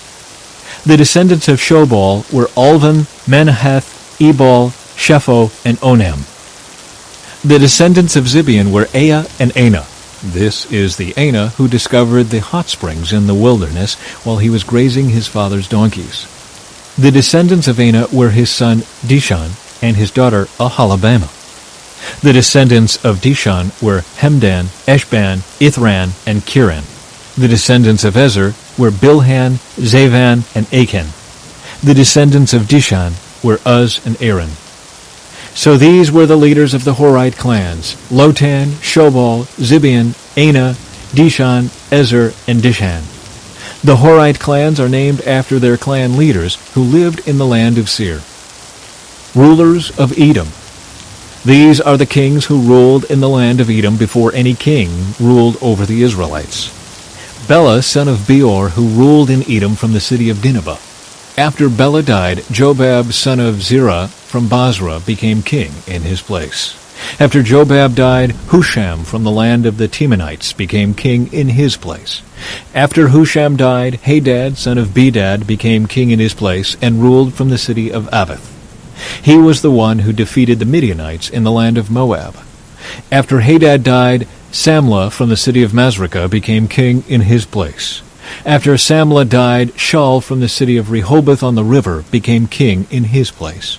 After Shaul died, Baal-Hanan, son of Akbor, became king in his place. After Baal-Hanan, son of Akbor, died, Hadad became king in his place and ruled from the city of Boah. Hadad's wife was Mehetabel, the daughter of Matred and granddaughter of Mezahab. These are the names of the leaders of the clans descended from Esau, who lived in the places named for them: Timnah, Alva, Jetheth, Aholibamah, Elah, Pinan, Kenaz, Teman, Mibzar, Magdil, and Iram. These are the leaders of the clans of Edom, listed according to their settlements in the land they occupied. They all descended from Esau, the ancestor of the Edomites. Chapter 37. Joseph's Dreams. So Jacob settled again in the land of Canaan, where his father had lived as a foreigner. This is the account of Jacob and his family. When Joseph was 17 years old, he often tended his father's flocks. He worked for his half-brothers, the sons of his father's wives, Bilhah and Zilpah. But Joseph reported to his father some of the bad things his brothers were doing. Jacob loved Joseph more than any of his other children, because Joseph had been born to him in his old age. So one day Jacob had a special gift made for Joseph, a beautiful robe. But his brothers hated Joseph because their father loved him more than the rest of them. They couldn't say a kind word to him. One night, Joseph had a dream, and when he told his brothers about it, they hated him more than ever. "Listen to this dream," he said. "We were out in the field, tying up bundles of grain. Suddenly my bundle stood up, and your bundles all gathered around and bowed low before mine." His brothers responded, "So you think you will be our king, do you? Do you actually think you will reign over us?" And they hated him all the more because of his dreams and the way he talked about them. Soon Joseph had another dream, and again he told his brothers about it. "Listen, I have had another dream," he said. "The sun, moon, and 11 stars bowed low before me." This time he told the dream to his father as well as to his brothers. But his father scolded him. "What kind of dream is that?" he asked. "Will your mother and I and your brothers actually come and bow to the ground before you?" But while his brothers were jealous of Joseph, his father wondered what the dreams meant. Soon after this, Joseph's brothers went to pasture their father's flocks at Shechem. When they had been gone for some time, Jacob said to Joseph, "Your brothers are pasturing the sheep at Shechem. Get ready, and I will send you to them." "I'm ready to go," Joseph replied. "Go and see how your brothers and the flocks are getting along," Jacob said. "Then come back and bring me a report." So Jacob sent him on his way, and Joseph traveled to Shechem from their home in the valley of Hebron. When he arrived there, a man from the area noticed him wandering around the countryside. "What are you looking for?" he asked. "I'm looking for my brothers," Joseph replied. "Do you know where they are pasturing their sheep?" "Yes," the man told him. "They have moved on from here, but I heard them say, 'Let's go on to Dothan.'" So Joseph followed his brothers to Dothan and found them there. Joseph sold into slavery. When Joseph's brothers saw him coming, they recognized him in the distance. As he approached, they made plans to kill him. "Here comes the dreamer," they said. "Come on, let's kill him and throw him into one of these cisterns. We can tell our father a wild animal has eaten him. Then we'll see what becomes of his dreams." But when Reuben heard of their scheme, he came to Joseph's rescue. "Let's not kill him," he said. "Why should we shed any blood? Let's just throw him into this empty cistern here in the wilderness. Then he'll die without our laying a hand on him." Reuben was secretly planning to rescue Joseph and return him to his father. So when Joseph arrived, his brothers ripped off the beautiful robe he was wearing.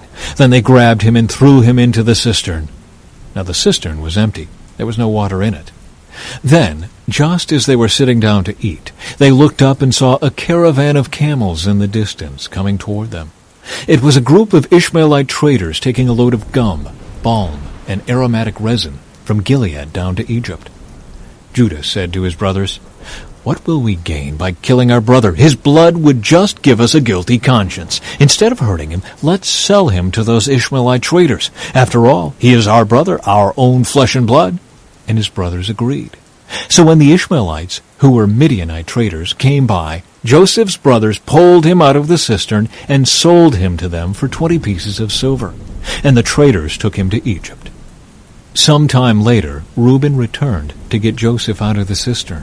When he discovered that Joseph was missing, he tore his clothes in grief. Then he went back to his brothers and lamented, "The boy is gone. What will I do now?" Then the brothers killed a young goat and dipped Joseph's robe in its blood.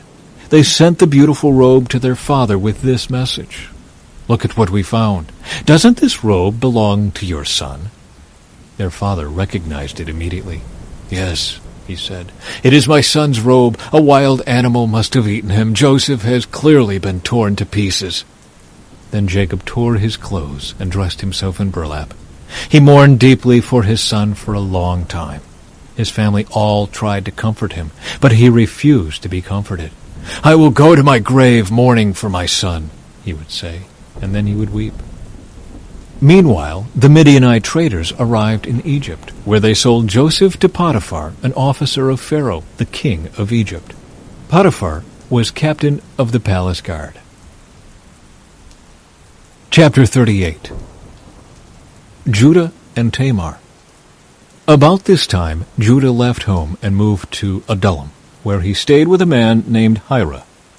There he saw a Canaanite woman, the daughter of Shua, and he married her. When he slept with her, she became pregnant and gave birth to a son, and he named the boy Then she became pregnant again and gave birth to another son, and she named him Onan. And when she gave birth to a third son, she named him Shelah. At the time of Shelah's birth, they were living at Kezib. In the course of time, Judah arranged for his firstborn son to marry a young woman named Tamar. But was a wicked man in the Lord's sight, so the Lord took his life.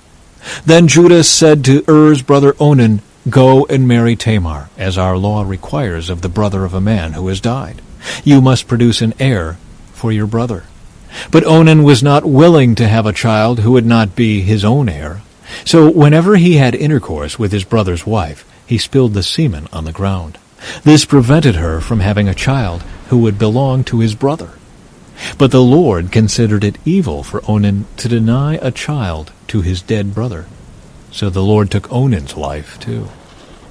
Then Judah said to Tamar, his daughter-in-law, "Go back to your parents' home and remain a widow until my son Shelah is old enough to marry you." But Judah didn't really intend to do this, because he was afraid Shelah would also die like his 2 brothers. So Tamar went back to live in her father's home. Some years later, Judah's wife died. After the time of mourning was over, Judah and his friend Hira the Adullamite went up to Timnah to supervise the shearing of his sheep. Someone told Tamar, "Look, your father-in-law is going up to Timnah to shear his sheep." Tamar was aware that Shelah had grown up, but no arrangements had been made for her to come and marry him. So she changed out of her widow's clothing and covered herself with a veil to disguise herself. Then she sat beside the road at the entrance to the village of Enam, which is on the road to Timnah.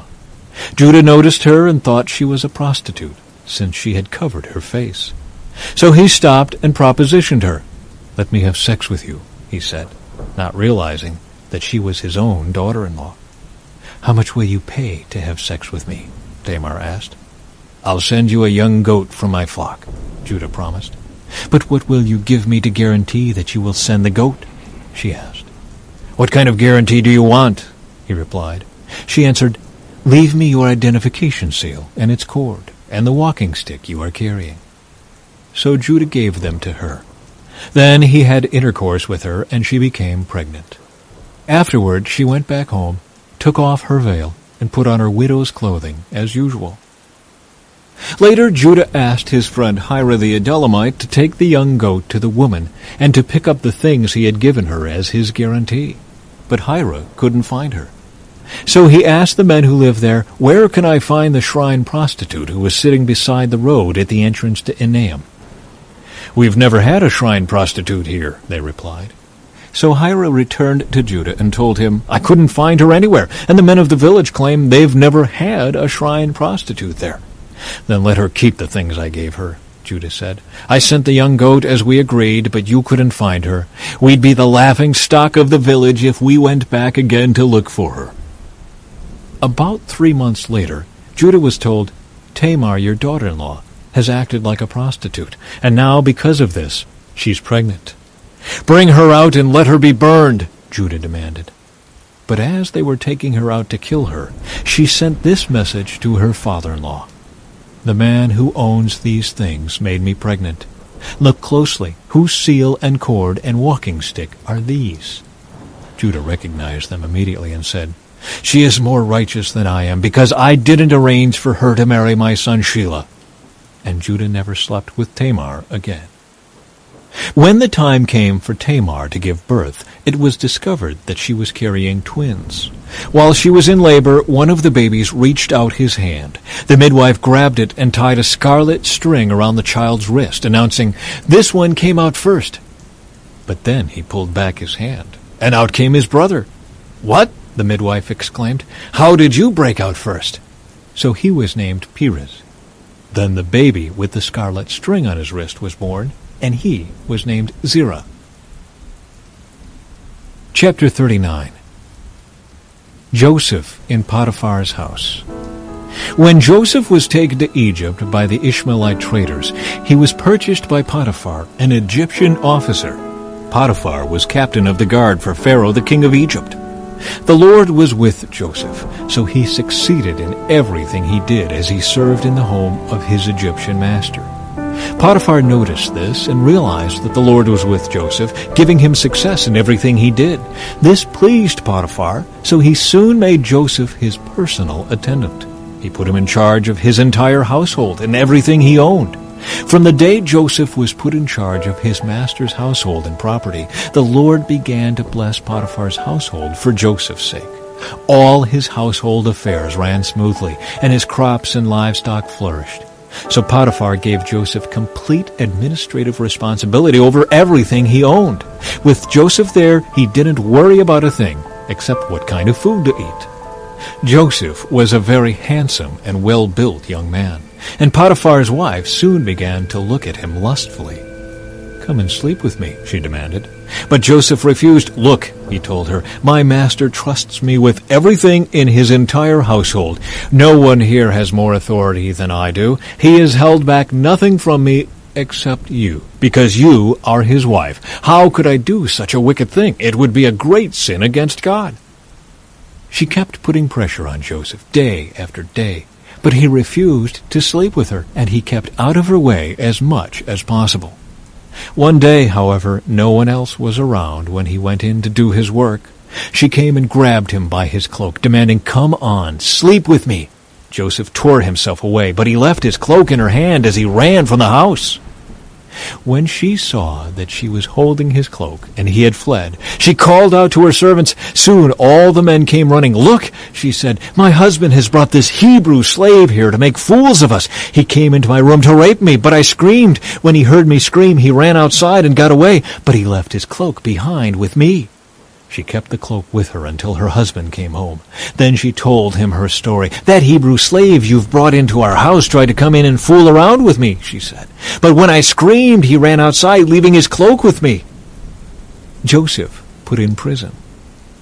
Potiphar was furious when he heard his wife's story about how Joseph had treated her. So he took Joseph and threw him into the prison where the king's prisoners were held, and there he remained.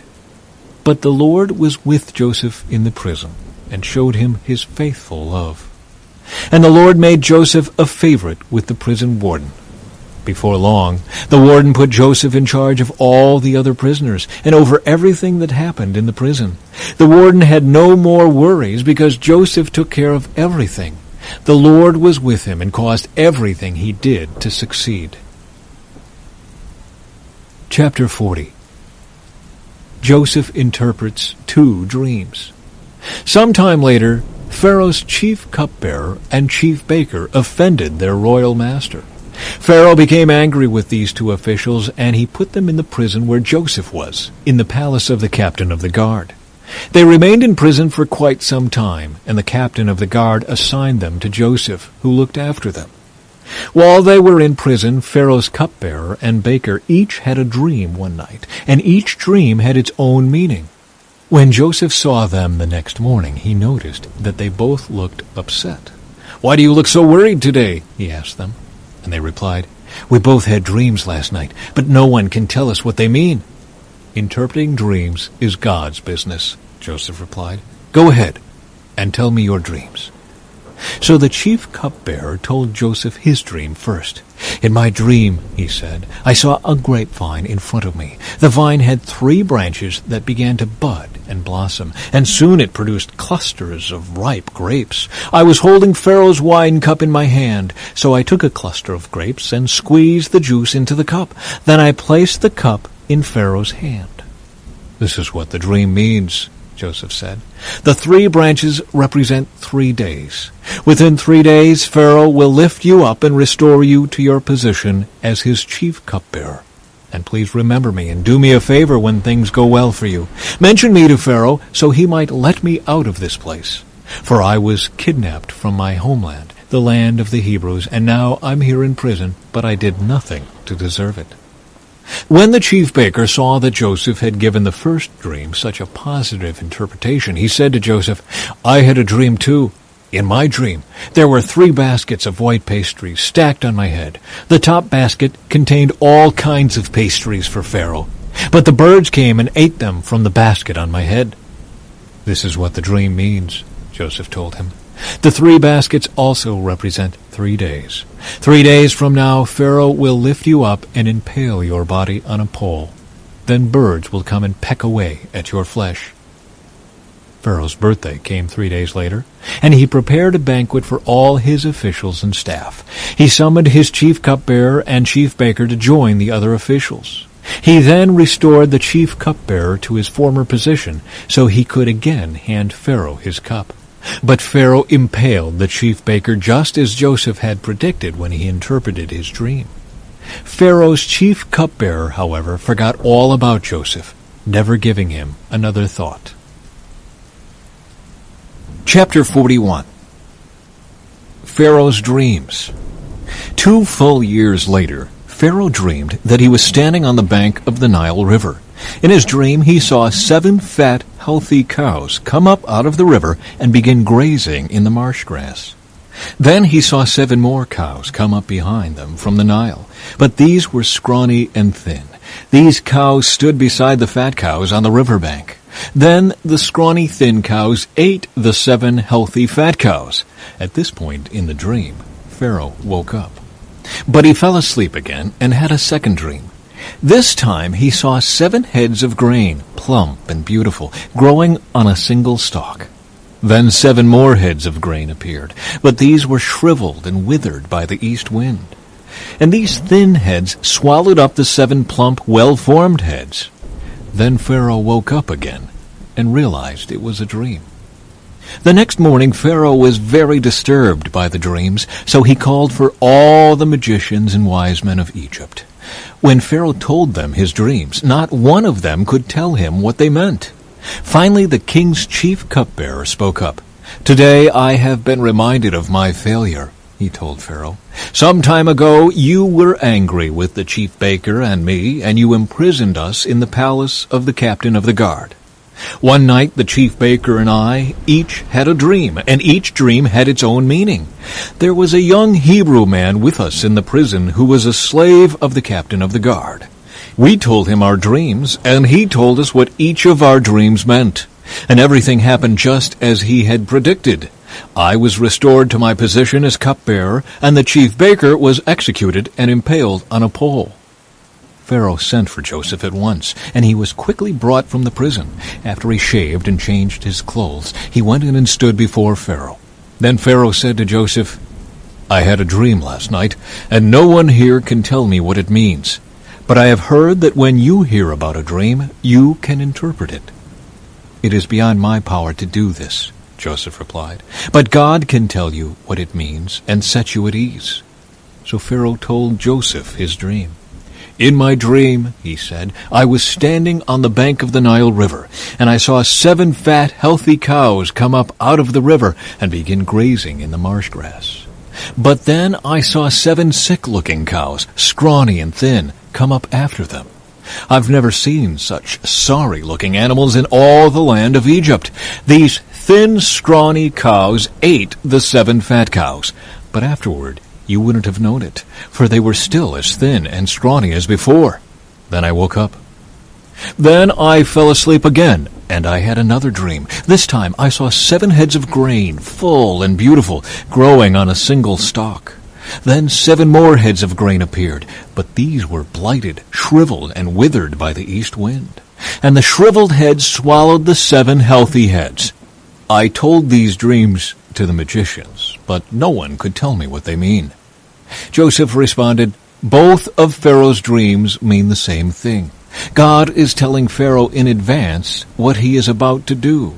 The 7 healthy cows and the 7 healthy heads of grain both represent 7 years of prosperity. The 7 thin, scrawny cows that came up later and the 7 thin heads of grain withered by the east wind represent 7 years of famine. This will happen just as I have described it, for God has revealed to Pharaoh in advance what he is about to do. The next 7 years will be a period of great prosperity throughout the land of Egypt. But afterward there will be 7 years of famine so great that all the prosperity will be forgotten in Egypt. Famine will destroy the land. This famine will be so severe that even the memory of the good years will be erased. As for having 2 similar dreams, it means that these events have been decreed by God, and he will soon make them happen. Therefore, Pharaoh should find an intelligent and wise man and put him in charge of the entire land of Egypt. Then Pharaoh should appoint supervisors over the land and let them collect 1/5 of all the crops during the 7 good years. Have them gather all the food produced in the good years that are just ahead and bring it to Pharaoh's storehouses. Store it away and guard it so there will be food in the cities. That way there will be enough to eat when the 7 years of famine come to the land of Egypt. Otherwise, this famine will destroy the land." Joseph made ruler of Egypt. Joseph's suggestions were well received by Pharaoh and his officials. So Pharaoh asked his officials, "Can we find anyone else like this man so obviously filled with the Spirit of God?" Then Pharaoh said to Joseph, "Since God has revealed the meaning of the dreams to you, clearly no one else is as intelligent or wise as you are. You will be in charge of my court, and all my people will take orders from you. Only I, sitting on my throne, will have a rank higher than yours." Pharaoh said to Joseph, "I hereby put you in charge of the entire land of Egypt." Then Pharaoh removed his signet ring from his hand and placed it on Joseph's finger. He dressed him in fine linen clothing and hung a gold chain around his neck. Then he had Joseph ride in the chariot reserved for his second-in-command, and wherever Joseph went, the command was shouted, "Kneel down!" So Pharaoh put Joseph in charge of all Egypt. And Pharaoh said to him, "I am Pharaoh, but no one will lift a hand or foot in the entire land of Egypt without your approval." Then Pharaoh gave Joseph a new Egyptian name, Zaphanath-Paneah. He also gave him a wife, whose name was Asenath. She was the daughter of Potipharah, the priest of On. So Joseph took charge of the entire land of Egypt. He was 30 years old when he began serving in the court of Pharaoh, the king of Egypt. And when Joseph left Pharaoh's presence, he inspected the entire land of Egypt. As predicted, for 7 years the land produced bumper crops. During those years, Joseph gathered all the crops grown in Egypt and stored the grain from the surrounding fields in the cities. He piled up huge amounts of grain like sand on the seashore. Finally, he stopped keeping records because there was too much to measure. During this time, before the first of the famine years, 2 sons were born to Joseph and his wife Asenath, the daughter of Potipharah, the priest of On. Joseph named his older son Manasseh, for he said, "God has made me forget all my troubles and everyone in my father's family." Joseph named his second son Ephraim, for he said, "God has made me fruitful in this land of my grief." At last, the 7 years of bumper crops throughout the land of Egypt came to an end. Then the 7 years of famine began, just as Joseph had predicted. The famine also struck all the surrounding countries, but throughout Egypt there was plenty of food. Eventually, however, the famine spread throughout the land of Egypt as well. And when the people cried out to Pharaoh for food, he told them, "Go to Joseph and do whatever he tells you." So with severe famine everywhere, Joseph opened up the storehouses and distributed grain to the Egyptians, for the famine was severe throughout the land of Egypt. And people from all around came to Egypt to buy grain from Joseph because the famine was severe throughout the world. Chapter 42. Joseph's brothers go to Egypt. When Jacob heard that grain was available in Egypt, he said to his sons, "Why are you standing around looking at one another? I have heard there is grain in Egypt. Go down there and buy enough grain to keep us alive. Otherwise we'll die." So Joseph's 10 older brothers went down to Egypt to buy grain. But Jacob wouldn't let Joseph's younger brother Benjamin go with them, for fear some harm might come to him. So Jacob's sons arrived in Egypt along with others to buy food, for the famine was in Canaan as well. Since Joseph was governor of all Egypt and in charge of selling grain to all the people, it was to him that his brothers came. When they arrived, they bowed before him with their faces to the ground. Joseph recognized his brothers instantly, but he pretended to be a stranger and spoke harshly to them. "Where are you from?" he demanded. "From the land of Canaan," they replied.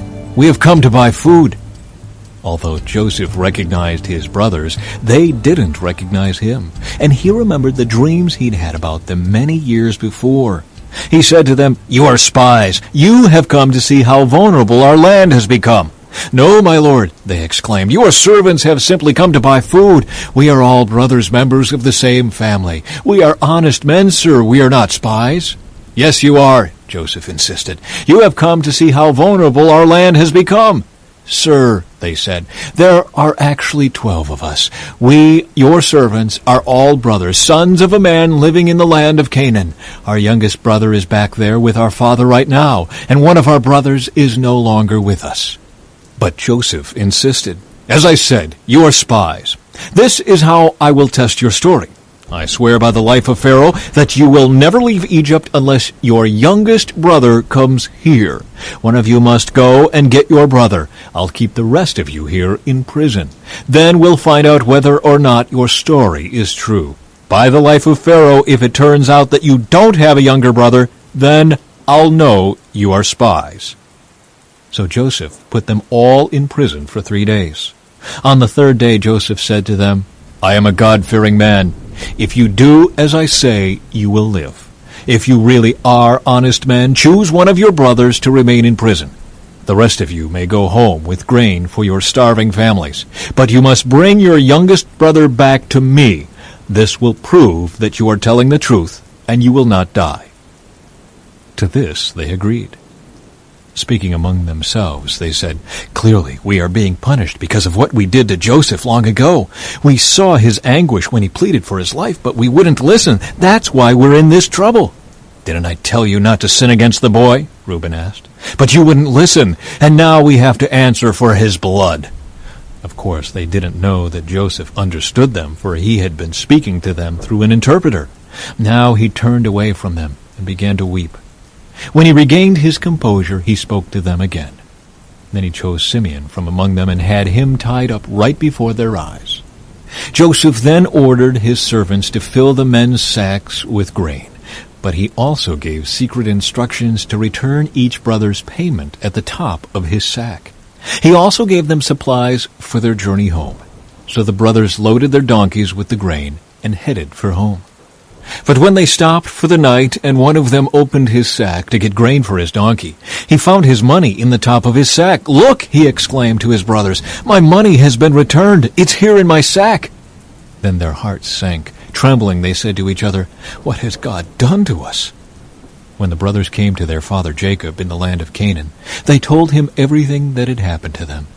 The man who is governor of the land spoke very harshly to us, they told him. He accused us of being spies, scouting the land. But we said, We are honest men, not spies. We are 12 brothers, sons of one father. One brother is no longer with us, and the youngest is at home with our father in the land of Canaan. Then the man who is governor of the land told us, This is how I will find out if you are honest men. Leave one of your brothers here with me, and take grain for your starving families, and go on home. But you must bring your youngest brother back to me. Then I will know you are honest men and not spies. Then I will give you back your brother, and you may trade freely in the land. As they emptied out their sacks, there in each man's sack was the bag of money he had paid for the grain. The brothers and their father were terrified when they saw the bags of money. Jacob exclaimed, You are robbing me of my children. Joseph is gone, Simeon is gone, and now you want to take Benjamin too. Everything is going against me. Then Reuben said to his father, You may kill my 2 sons if I don't bring Benjamin back to you. I'll be responsible for him, and I promise to bring him back. But Jacob replied, My son will not go down with you. His brother Joseph is dead, and he is all I have left. If anything should happen to him on your journey, you would send this grieving white-haired man to his grave.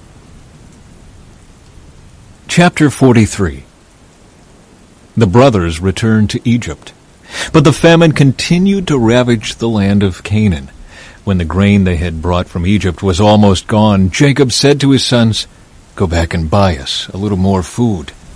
But Judah said, The man was serious when he warned us, You won't see my face again unless your brother is with you. If you send Benjamin with us, we will go down and buy more food.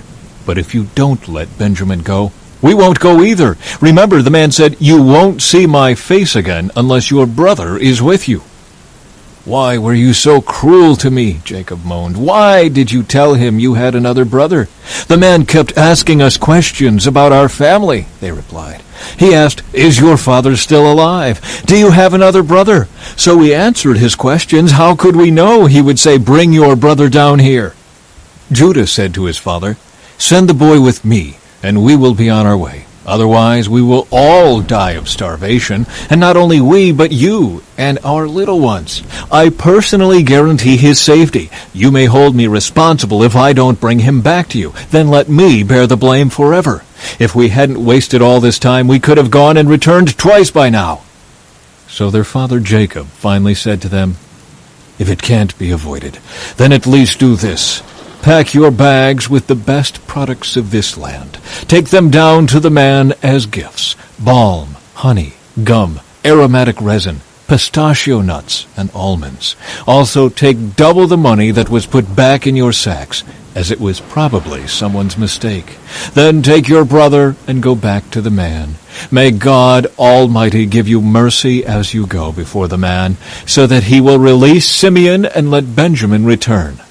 But if I must lose my children, so be it." So the men packed Jacob's gifts and doubled the money and headed off with Benjamin. They finally arrived in Egypt and presented themselves to Joseph. When Joseph saw Benjamin with them, he said to the manager of his household, "These men will eat with me this noon. Take them inside the palace. Then go slaughter an animal and prepare a big feast." So the man did as Joseph told him and took them into Joseph's palace. The brothers were terrified when they saw that they were being taken into Joseph's house. "It's because of the money someone put in our sacks last time we were here," they said. "He plans to pretend that we stole it. Then he will seize us, make us slaves, and take our donkeys." A feast at Joseph's palace. The brothers approached the manager of Joseph's household and spoke to him at the entrance to the palace. "Sir," they said, "we came to Egypt once before to buy food. But as we were returning home, we stopped for the night and opened our sacks. Then we discovered that each man's money, the exact amount paid, was in the top of his sack. Here it is. We have brought it back with us. We also have additional money to buy more food. We have no idea who put our money in our sacks." "Relax. Don't be afraid," the household manager told them. "Your God, the God of your father, must have put this treasure into your sacks. I know I received your payment." Then he released Simeon and brought him out to them. The manager then led the men into Joseph's palace. He gave them water to wash their feet and provided food for their donkeys. They were told they would be eating there, so they prepared their gifts for Joseph's arrival at noon. When Joseph came home, they gave him the gifts they had brought him, then bowed low to the ground before him. After greeting them, he asked, "How is your father, the old man you spoke about? Is he still alive?" "Yes," they replied. "Our father, your servant, is alive and well." And they bowed low again. Then Joseph looked at his brother Benjamin, the son of his own mother. "Is this your youngest brother, the one you told me about?" Joseph asked. "May God be gracious to you, my son." Then Joseph hurried from the room because he was overcome with emotion for his brother. He went into his private room where he broke down and wept. After washing his face, he came back out, keeping himself under control. Then he ordered, "Bring out the food." The waiters served Joseph at his own table, and his brothers were served at a separate table. The Egyptians who ate with Joseph sat at their own table because Egyptians despise Hebrews and refuse to eat with them. Joseph told each of his brothers where to sit, and to their amazement, he seated them according to age, from oldest to youngest. And Joseph filled their plates with food from his own table, giving Benjamin 5 times as much as he gave the others. So they feasted and drank freely with him. Chapter 44. Joseph's Silver Cup. When his brothers were ready to leave, Joseph gave these instructions to his palace manager. "Fill each of their sacks with as much grain as they can carry and put each man's money back into his sack. Then put my personal silver cup at the top of the youngest brother's sack, along with the money for his grain." So the manager did as Joseph instructed him. The brothers were up at dawn and were sent on their journey with their loaded donkeys. But when they had gone only a short distance and were barely out of the city, Joseph said to his palace manager, "Chase after them and stop them. When you catch up with them, ask them, 'Why have you repaid my kindness with such evil? Why have you stolen my master's silver cup, which he uses to predict the future? What a wicked thing you have done!'" When the palace manager caught up with the men, he spoke to them as he had been instructed. "What are you talking about?" the brothers responded. "We are your servants and would never do such a thing. Didn't we return the money we found in our sacks? We brought it back all the way from the land of Canaan. Why would we steal silver or gold from your master's house? If you find his cup with any one of us, let that man die, and all the rest of us, my lord, will be your slaves." "That's fair," the man replied. "But only the one who stole the cup will be my slave. The rest of you may go free." They all quickly took their sacks from the backs of their donkeys and opened them. The palace manager searched the brothers' sacks from the oldest to the youngest, and the cup was found in Benjamin's sack. When the brothers saw this, they tore their clothing in despair. Then they loaded their donkeys again and returned to the city. Joseph was still in his palace when Judah and his brothers arrived, and they fell to the ground before him. "What have you done?" Joseph demanded. "Don't you know that a man like me can predict the future?" Judah answered, "Oh, my lord, what can we say to you? How can we explain this? How can we prove our innocence? God is punishing us for our sins. My lord, we have all returned to be your slaves, all of us, not just our brother who had your cup in his sack." "No," Joseph said, "I would never do such a thing. Only the man who stole the cup will be my slave. The rest of you may go back to your father in peace." Judah speaks for his brothers. Then Judah stepped forward and said, "Please, my lord, let your servant say just one word to you. Please do not be angry with me, even though you are as powerful as Pharaoh himself. My lord, previously you asked us, your servants, 'Do you have a father or a brother?' And we responded, 'Yes, my lord, we have a father who is an old man, and his youngest son is a child of his old age. His full brother is dead, and he alone is left of his mother's children. And his father loves him very much. And you said to us, 'Bring him here so I can see him with my own eyes.' But we said to you, 'My lord, the boy cannot leave his father, for his father would die.' But you told us, 'Unless your youngest brother comes with you, you will never see my face again.' So we returned to your servant, our father, and told him what you had said. Later, when he said, 'Go back again and buy us more food,' we replied, 'We can't go unless you let our youngest brother go with us. We'll never get to see the man's face unless our youngest brother is with us.' Then my father said to us, 'As you know, my wife had 2 sons, and one of them went away and never returned. Doubtless he was torn to pieces by some wild animal. I have never seen him since. Now, if you take his brother away from me, and any harm comes to him, you will send this grieving white-haired man to his grave. And now, my lord, I cannot go back to my father without the boy. Our father's life is bound up in the boy's life. If he sees that the boy is not with us, our father will die. We, your servants, will indeed be responsible for sending that grieving white-haired man to his grave. My lord, I guaranteed to my father that I would take care of the boy. I told him, if I don't bring him back to you, I will bear the blame forever. So please, my lord, let me stay here as a slave instead of the boy, and let the boy return with his brothers. For how can I return to my father if the boy is not with me? I couldn't bear to see the anguish this would cause my father." Chapter 45. Joseph reveals his identity. Joseph could stand it no longer. There were many people in the room, and he said to his attendants, "Out, all of you!" So he was alone with his brothers when he told them who he was. Then he broke down and wept.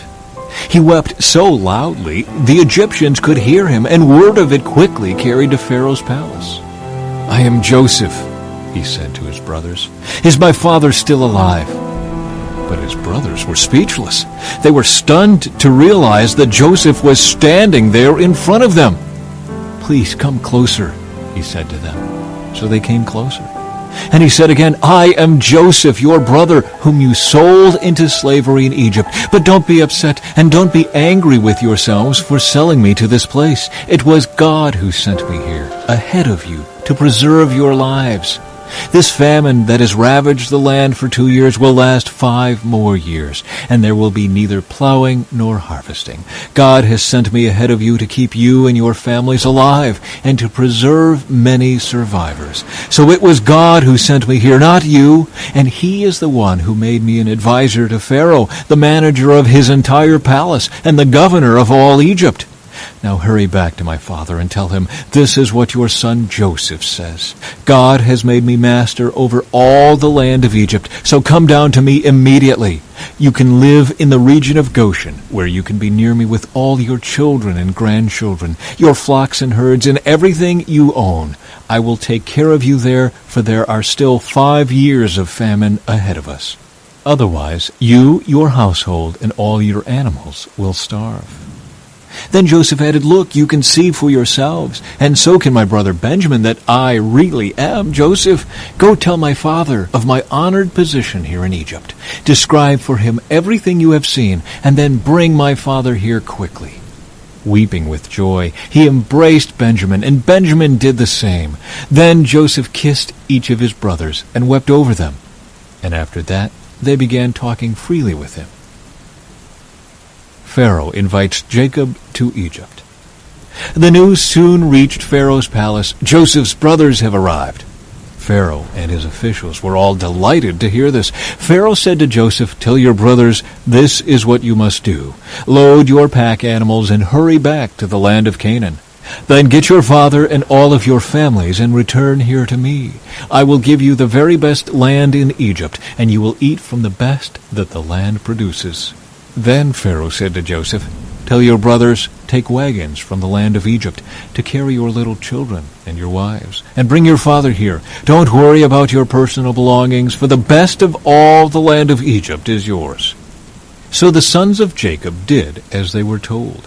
Joseph provided them with wagons, as Pharaoh had commanded, and he gave them supplies for the journey, and he gave each of them new clothes. But to Benjamin he gave 5 changes of clothes and 300 pieces of silver.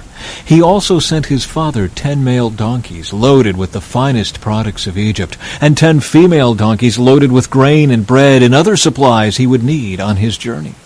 So Joseph sent his brothers off, and as they left he called after them, "Don't quarrel about all this along the way." And they left Egypt and returned to their father Jacob in the land of Canaan. "Joseph is still alive," they told him, "and he is governor of all the land of Egypt." Jacob was stunned at the news. He couldn't believe it. But when they repeated to Jacob everything Joseph had told them, and when he saw the wagons Joseph had sent to carry him, their father's spirits revived. Then Jacob exclaimed, "It must be true. My son Joseph is alive. I must go and see him before I die." Chapter 46. Jacob's journey to Egypt. So Jacob set out for Egypt with all his possessions. And when he came to Beersheba, he offered sacrifices to the God of his father Isaac. During the night, God spoke to him in a vision. "Jacob, Jacob," he called. "Here I am," Jacob replied. "I am God, the God of your father," the voice said. "Do not be afraid to go down to Egypt, for there I will make your family into a great nation. I will go with you down to Egypt, and I will bring you back again. But you will die in Egypt with Joseph attending to you." So Jacob left Beersheba, and his sons took him to Egypt. They carried him and their little ones and their wives in the wagons Pharaoh had provided for them. They also took all their livestock and all the personal belongings they had acquired in the land of Canaan. So Jacob and his entire family went to Egypt, sons and grandsons, daughters and granddaughters, all his descendants. These are the names of the descendants of Israel, the sons of Jacob, who went to Egypt. Reuben was Jacob's oldest son. The sons of Reuben were Hanok, Palu, Hezron, and Carmi. The sons of Simeon were Jemuel, Jamin, Ohad, Jachin, Zohar, and Shaul. Shaul's mother was a Canaanite woman. The sons of Levi were Gershon, Kohath, and Merari.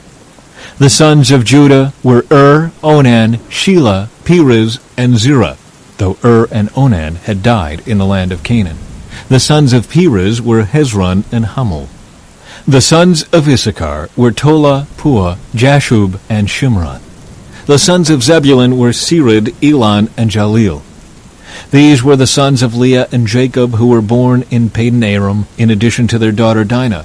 The number of Jacob's descendants, male and female, through Leah, was 33. The sons of Gad were Zephon, Haggai, Shunai, Esbon, Eri, Eradai, and Arli. The sons of Asher were Imnah, Ishva, Ishvi, and Beriah. Their sister was Sirah. Beriah's sons were Heber and Malkiel. These were the sons of Zilpah, the servant given to Leah by her father Laban. The number of Jacob's descendants through Zilpah was 16. The sons of Jacob's wife Rachel were Joseph and Benjamin. Joseph's sons, born in the land of Egypt, were Manasseh and Ephraim. Their mother was Asenath, daughter of Potipharah, the priest of On. Benjamin's sons were Bela, Becher, Ashbel, Gera, Naaman, Ehi, Rosh, Muppim, Huppim, and Ard. These were the sons of Rachel and Jacob. The number of Jacob's descendants through Rachel was 14. The son of Dan was Husham. The sons of Naphtali were Jaziel, Guni, Jezer, and Shillem. These were the sons of Bilhah, the servant given to Rachel by her father Laban. The number of Jacob's descendants through Bilhah was 7. The total number of Jacob's direct descendants who went with him to Egypt, not counting his sons' wives, was 66. In addition, Joseph had 2 sons who were born in Egypt. So altogether, there were 70 members of Jacob's family in the land of Egypt. Jacob's family arrives in Goshen. As they neared their destination, Jacob sent Judah ahead to meet Joseph and get directions to the region of Goshen. And when they finally arrived there, Joseph prepared his chariot and traveled to Goshen to meet his father Jacob. When Joseph arrived, he embraced his father and wept, holding him for a long time. Finally, Jacob said to Joseph, "Now I am ready to die, since I have seen your face again, and know you are still alive." And Joseph said to his brothers and to his father's entire family, "I will go to Pharaoh and tell him, 'My brothers and my father's entire family have come to me from the land of Canaan. These men are shepherds, and they raise livestock. They have brought with them their flocks and herds and everything they own.'" Then he said, "When Pharaoh calls for you and asks you about your occupation, you must tell him, 'We, your servants, have raised livestock all our lives, as our ancestors have always done.' When you tell him this, he will let you live here in the region of Goshen, for the Egyptians despise shepherds." Chapter 47. Jacob blesses Pharaoh. Then Joseph went to see Pharaoh and told him, "My father and my brothers have arrived from the land of Canaan. They have come with all their flocks and herds and possessions, and they are now in the region of Goshen." Joseph took 5 of his brothers with him and presented them to Pharaoh. And Pharaoh asked the brothers, "What is your occupation?" They replied, "We, your servants, are shepherds, just like our ancestors. We have come to live here in Egypt for a while, for there is no pasture for our flocks in Canaan. The famine is very severe there, so please, we request permission to live in the region of Goshen." Then Pharaoh said to Joseph, "Now that your father and brothers have joined you here, choose any place in the entire land of Egypt for them to live. Give them the best land of Egypt, let them live in the region of Goshen, and if any of them have special skills, put them in charge of my livestock too." Then Joseph brought in his father Jacob and presented him to Pharaoh, and Jacob blessed Pharaoh. "How old are you?" Pharaoh asked him. Jacob replied, "I have traveled this earth for 130 hard years, but my life has been short compared to the lives of my ancestors." Then Jacob blessed Pharaoh again before leaving his court. So Joseph assigned the best land of Egypt, the region of Ramesses, to his father and his brothers, and he settled them there just as Pharaoh had commanded. And Joseph provided food for his father and his brothers in amounts appropriate to the number of their dependents, including the smallest children. Joseph's leadership in the famine. Meanwhile, the famine became so severe that all the food was used up, and people were starving throughout the lands of Egypt and Canaan. By selling grain to the people, Joseph eventually collected all the money in Egypt and Canaan, and he put the money in Pharaoh's treasury. When the people of Egypt and Canaan ran out of money, all the Egyptians came to Joseph. "Our money is gone," they cried. "But please give us food, or we will die before your very eyes." Joseph replied, "Since your money is gone, bring me your livestock. I will give you food in exchange for your livestock." So they brought their livestock to Joseph in exchange for food. In exchange for their horses, flocks of sheep and goats, herds of cattle and donkeys, Joseph provided them with food for another year. But that year ended, and the next year they came again and said, "We cannot hide the truth from you, my lord. Our money is gone, and all our livestock and cattle are yours. We have nothing left to give but our bodies and our land. Why should we die before your very eyes? Buy us and our land in exchange for food. We offer our land and ourselves as slaves for Pharaoh. Just give us grain so we may live and not die, and so the land does not become empty and desolate." So Joseph bought all the land of Egypt for Pharaoh. All the Egyptians sold him their fields because the famine was so severe, and soon all the land belonged to Pharaoh. As for the people, he made them all slaves, from one end of Egypt to the other. The only land he did not buy was the land belonging to the priests. They received an allotment of food directly from Pharaoh, so they didn't need to sell their land. Then Joseph said to the people, "Look, today I have bought you and your land for Pharaoh. I will provide you with seed so you can plant the fields. Then, when you harvest it, 1/5 of your crop will belong to Pharaoh. You may keep the remaining 4/5 as seed for your fields and as food for you, your households, and your little ones." "You have saved our lives," they exclaimed. "May it please you, my lord, to let us be Pharaoh's servants." Joseph then issued a decree, still in effect in the land of Egypt, that Pharaoh should receive 1/5 of all the crops grown on his land. Only the land belonging to the priests was not given to Pharaoh. Meanwhile, the people of Israel settled in the region of Goshen in Egypt. There they acquired property, and they were fruitful, and their population grew rapidly. Jacob lived for 17 years after his arrival in Egypt, so he lived 147 years in all. As the time of his death drew near, Jacob called for his son Joseph and said to him, "Please do me this favor. Put your hand under my thigh and swear that you will treat me with unfailing love by honoring this last request. Do not bury me in Egypt. When I die, please take my body out of Egypt and bury me with my ancestors." So Joseph promised, "I will do as you ask." "Swear that you will do it," Jacob insisted. So Joseph gave his oath, and Jacob bowed humbly at the head of his bed. Chapter 48. Jacob blesses Manasseh and Ephraim. One day not long after this, word came to Joseph, "Your father is failing rapidly." So Joseph went to visit his father, and he took with him his 2 sons, Manasseh and Ephraim. When Joseph arrived, Jacob was told, "Your son Joseph has come to see you." So Jacob gathered his strength and sat up in his bed. Jacob said to Joseph, "God Almighty appeared to me at Luz in the land of Canaan and blessed me. He said to me, 'I will make you fruitful, and I will multiply your descendants. I will make you a multitude of nations, and I will give this land of Canaan to your descendants after you as an everlasting possession.' Now I am claiming as my own sons these 2 boys of yours, Ephraim and Manasseh, who were born here in the land of Egypt before I arrived. They will be my sons, just as Reuben and Simeon are. But any children born to you in the future will be your own, and they will inherit land within the territories of their brothers, Ephraim and Manasseh. Long ago, as I was returning from Padan Aram, Rachel died in the land of Canaan. We were still on the way some distance from Ephrath, that is, Bethlehem. So with great sorrow I buried her there beside the road to Ephrath." Then Jacob looked over at the 2 boys. "Are these your sons?" he asked. "Yes," Joseph told him. "These are the sons God has given me here in Egypt." And Jacob said, "Bring them closer to me, so I can bless them." Jacob was half blind because of his age and could hardly see. So Joseph brought the boys close to him, and Jacob kissed and embraced them.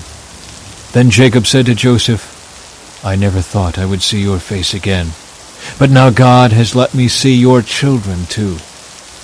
Joseph moved the boys who were at their grandfather's knees, and he bowed with his face to the ground. Then he positioned the boys in front of Jacob. With his right hand he directed Ephraim toward Jacob's left hand, and with his left hand he put Manasseh at Jacob's right hand. But Jacob crossed his arms as he reached out to lay his hands on the boys' heads. He put his right hand on the head of Ephraim, though he was the younger boy, and his left hand on the head of Manasseh, though he was the firstborn. Then he blessed Joseph and said, May the God before whom my grandfather Abraham and my father Isaac walked, the God who has been my shepherd all my life to this very day, the angel who has redeemed me from all harm, may he bless these boys. May they preserve my name and the names of Abraham and Isaac, and may their descendants multiply greatly throughout the earth. But Joseph was upset when he saw that his father placed his right hand on Ephraim's head. So Joseph lifted it to move it from Ephraim's head to Manasseh's head.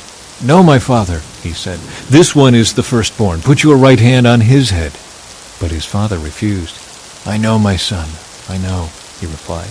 "Manasseh will also become a great people, but his younger brother will become even greater, and his descendants will become a multitude of nations." So Jacob blessed the boys that day with this blessing. "The people of Israel will use your names when they give a blessing. They will say, 'May God make you as prosperous as Ephraim and Manasseh.'" In this way, Jacob put Ephraim ahead of Manasseh. Then Jacob said to Joseph, "Look, I am about to die, but God will be with you, and will take you back to Canaan, the land of your ancestors. And beyond what I have given your brothers, I am giving you an extra portion of the land that I took from the Amorites with my sword and bow." Chapter 49. Jacob's last words to his sons. Then Jacob called together all his sons and said, "Gather around me, and I will tell you what will happen to each of you in the days to come. Come and listen, you sons of Jacob. Listen to Israel, your father. Reuben, you are my firstborn, my strength, the child of my vigorous youth. You are first in rank and first in power. But you are as unruly as a flood, and you will be first no longer. For you went to bed with my wife. You defiled my marriage couch. Simeon and Levi are two of a kind. Their weapons are instruments of violence. May I never join in their meetings. May I never be a party to their plans. For in their anger they murdered men, and they crippled oxen just for sport. A curse on their anger, for it is fierce. A curse on their wrath, for it is cruel.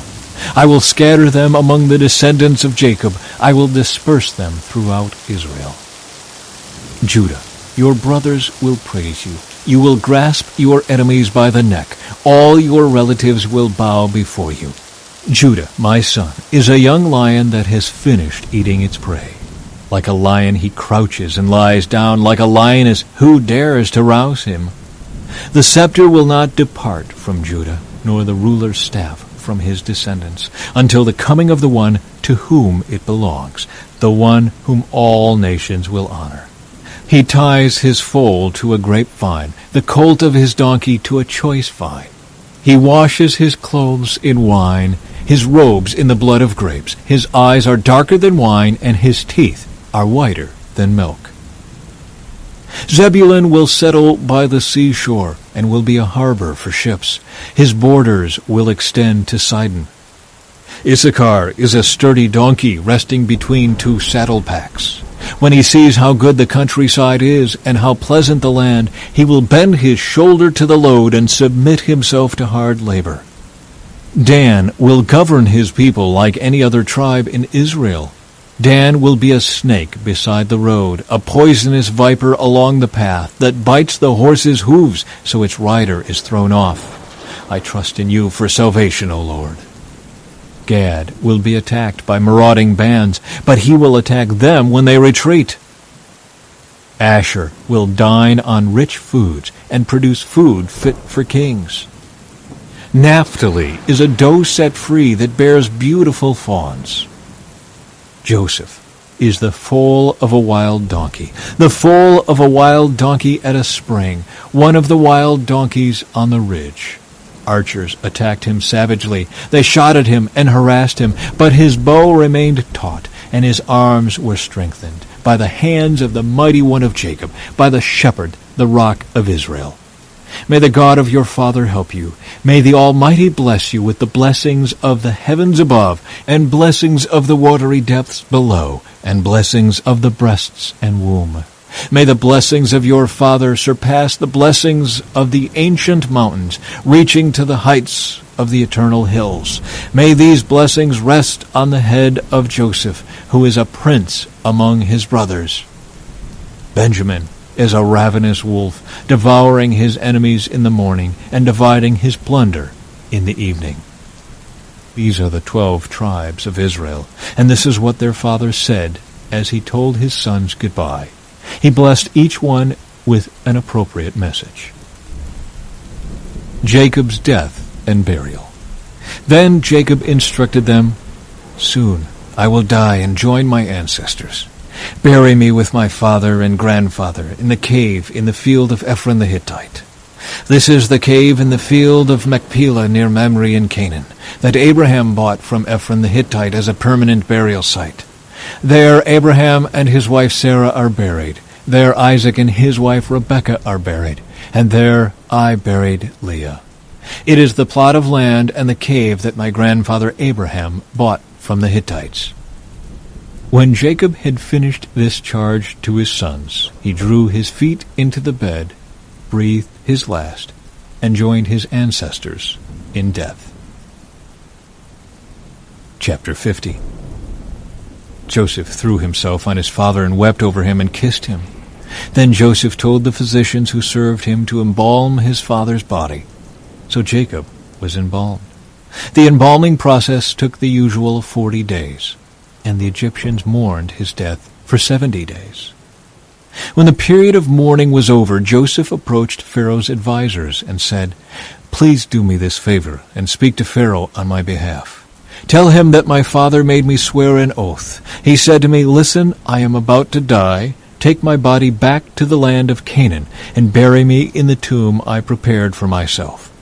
So please allow me to go and bury my father. After his burial, I will return without delay.' Pharaoh agreed to Joseph's request. 'Go and bury your father, as he made you promise,' he said. So Joseph went up to bury his father. He was accompanied by all of Pharaoh's officials, all the senior members of Pharaoh's household, and all the senior officers of Egypt. Joseph also took his entire household and his brothers and their households, but they left their little children in flocks and herds in the land of Goshen. A great number of chariots and charioteers accompanied Joseph. When they arrived at the threshing floor of Atad near the Jordan River, they held a very great and solemn memorial service with a 7-day period of mourning for Joseph's father. The local residents, the Canaanites, watched them mourning at the threshing floor of Atad. Then they renamed that place, which is near the Jordan, Abel Mizraim, for they said, "This is a place of deep mourning for these Egyptians." So Jacob's sons did as he had commanded them. They carried his body to the land of Canaan and buried him in the cave in the field of Machpelah near Mamre. This is the cave that Abraham had bought as a permanent burial site from Ephron the Hittite. Joseph reassures his brothers.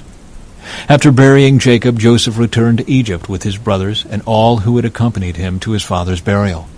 But now that their father was dead, Joseph's brothers became fearful. "Now Joseph will show his anger and pay us back for all the wrong we did to him," they said. So they sent this message to Joseph. "Before your father died, he instructed us to say to you, 'Please forgive your brothers for the great wrong they did to you, for their sin in treating you so cruelly. So we, the servants of the God of your father, beg you to forgive our sin.'" When Joseph received the message, he broke down and wept. Then his brothers came and threw themselves down before Joseph. "Look, we are your slaves," they said. But Joseph replied, "Don't be afraid of me. Am I God that I can punish you? You intended to harm me, but God intended it all for good. He brought me to this position so I could save the lives of many people. No, don't be afraid. I will continue to take care of you and your children." So he reassured them by speaking kindly to them. The death of Joseph. So Joseph and his brothers and their families continued to live in Egypt. Joseph lived to the age of 110. He lived to see 3 generations of descendants of his son Ephraim, and he lived to see the birth of the children of Manasseh's son Machir, whom he claimed as his own. "Soon I will die," Joseph told his brothers, "but God will surely come to help you and lead you out of this land of Egypt. He will bring you back to the land he solemnly promised to give to Abraham, to Isaac, and to Jacob." Then Joseph made the sons of Israel swear an oath, and he said, "When God comes to help you and lead you back, you must take my bones with you." So Joseph died at the age of 110. The Egyptians embalmed him, and his body was placed in a coffin in Egypt.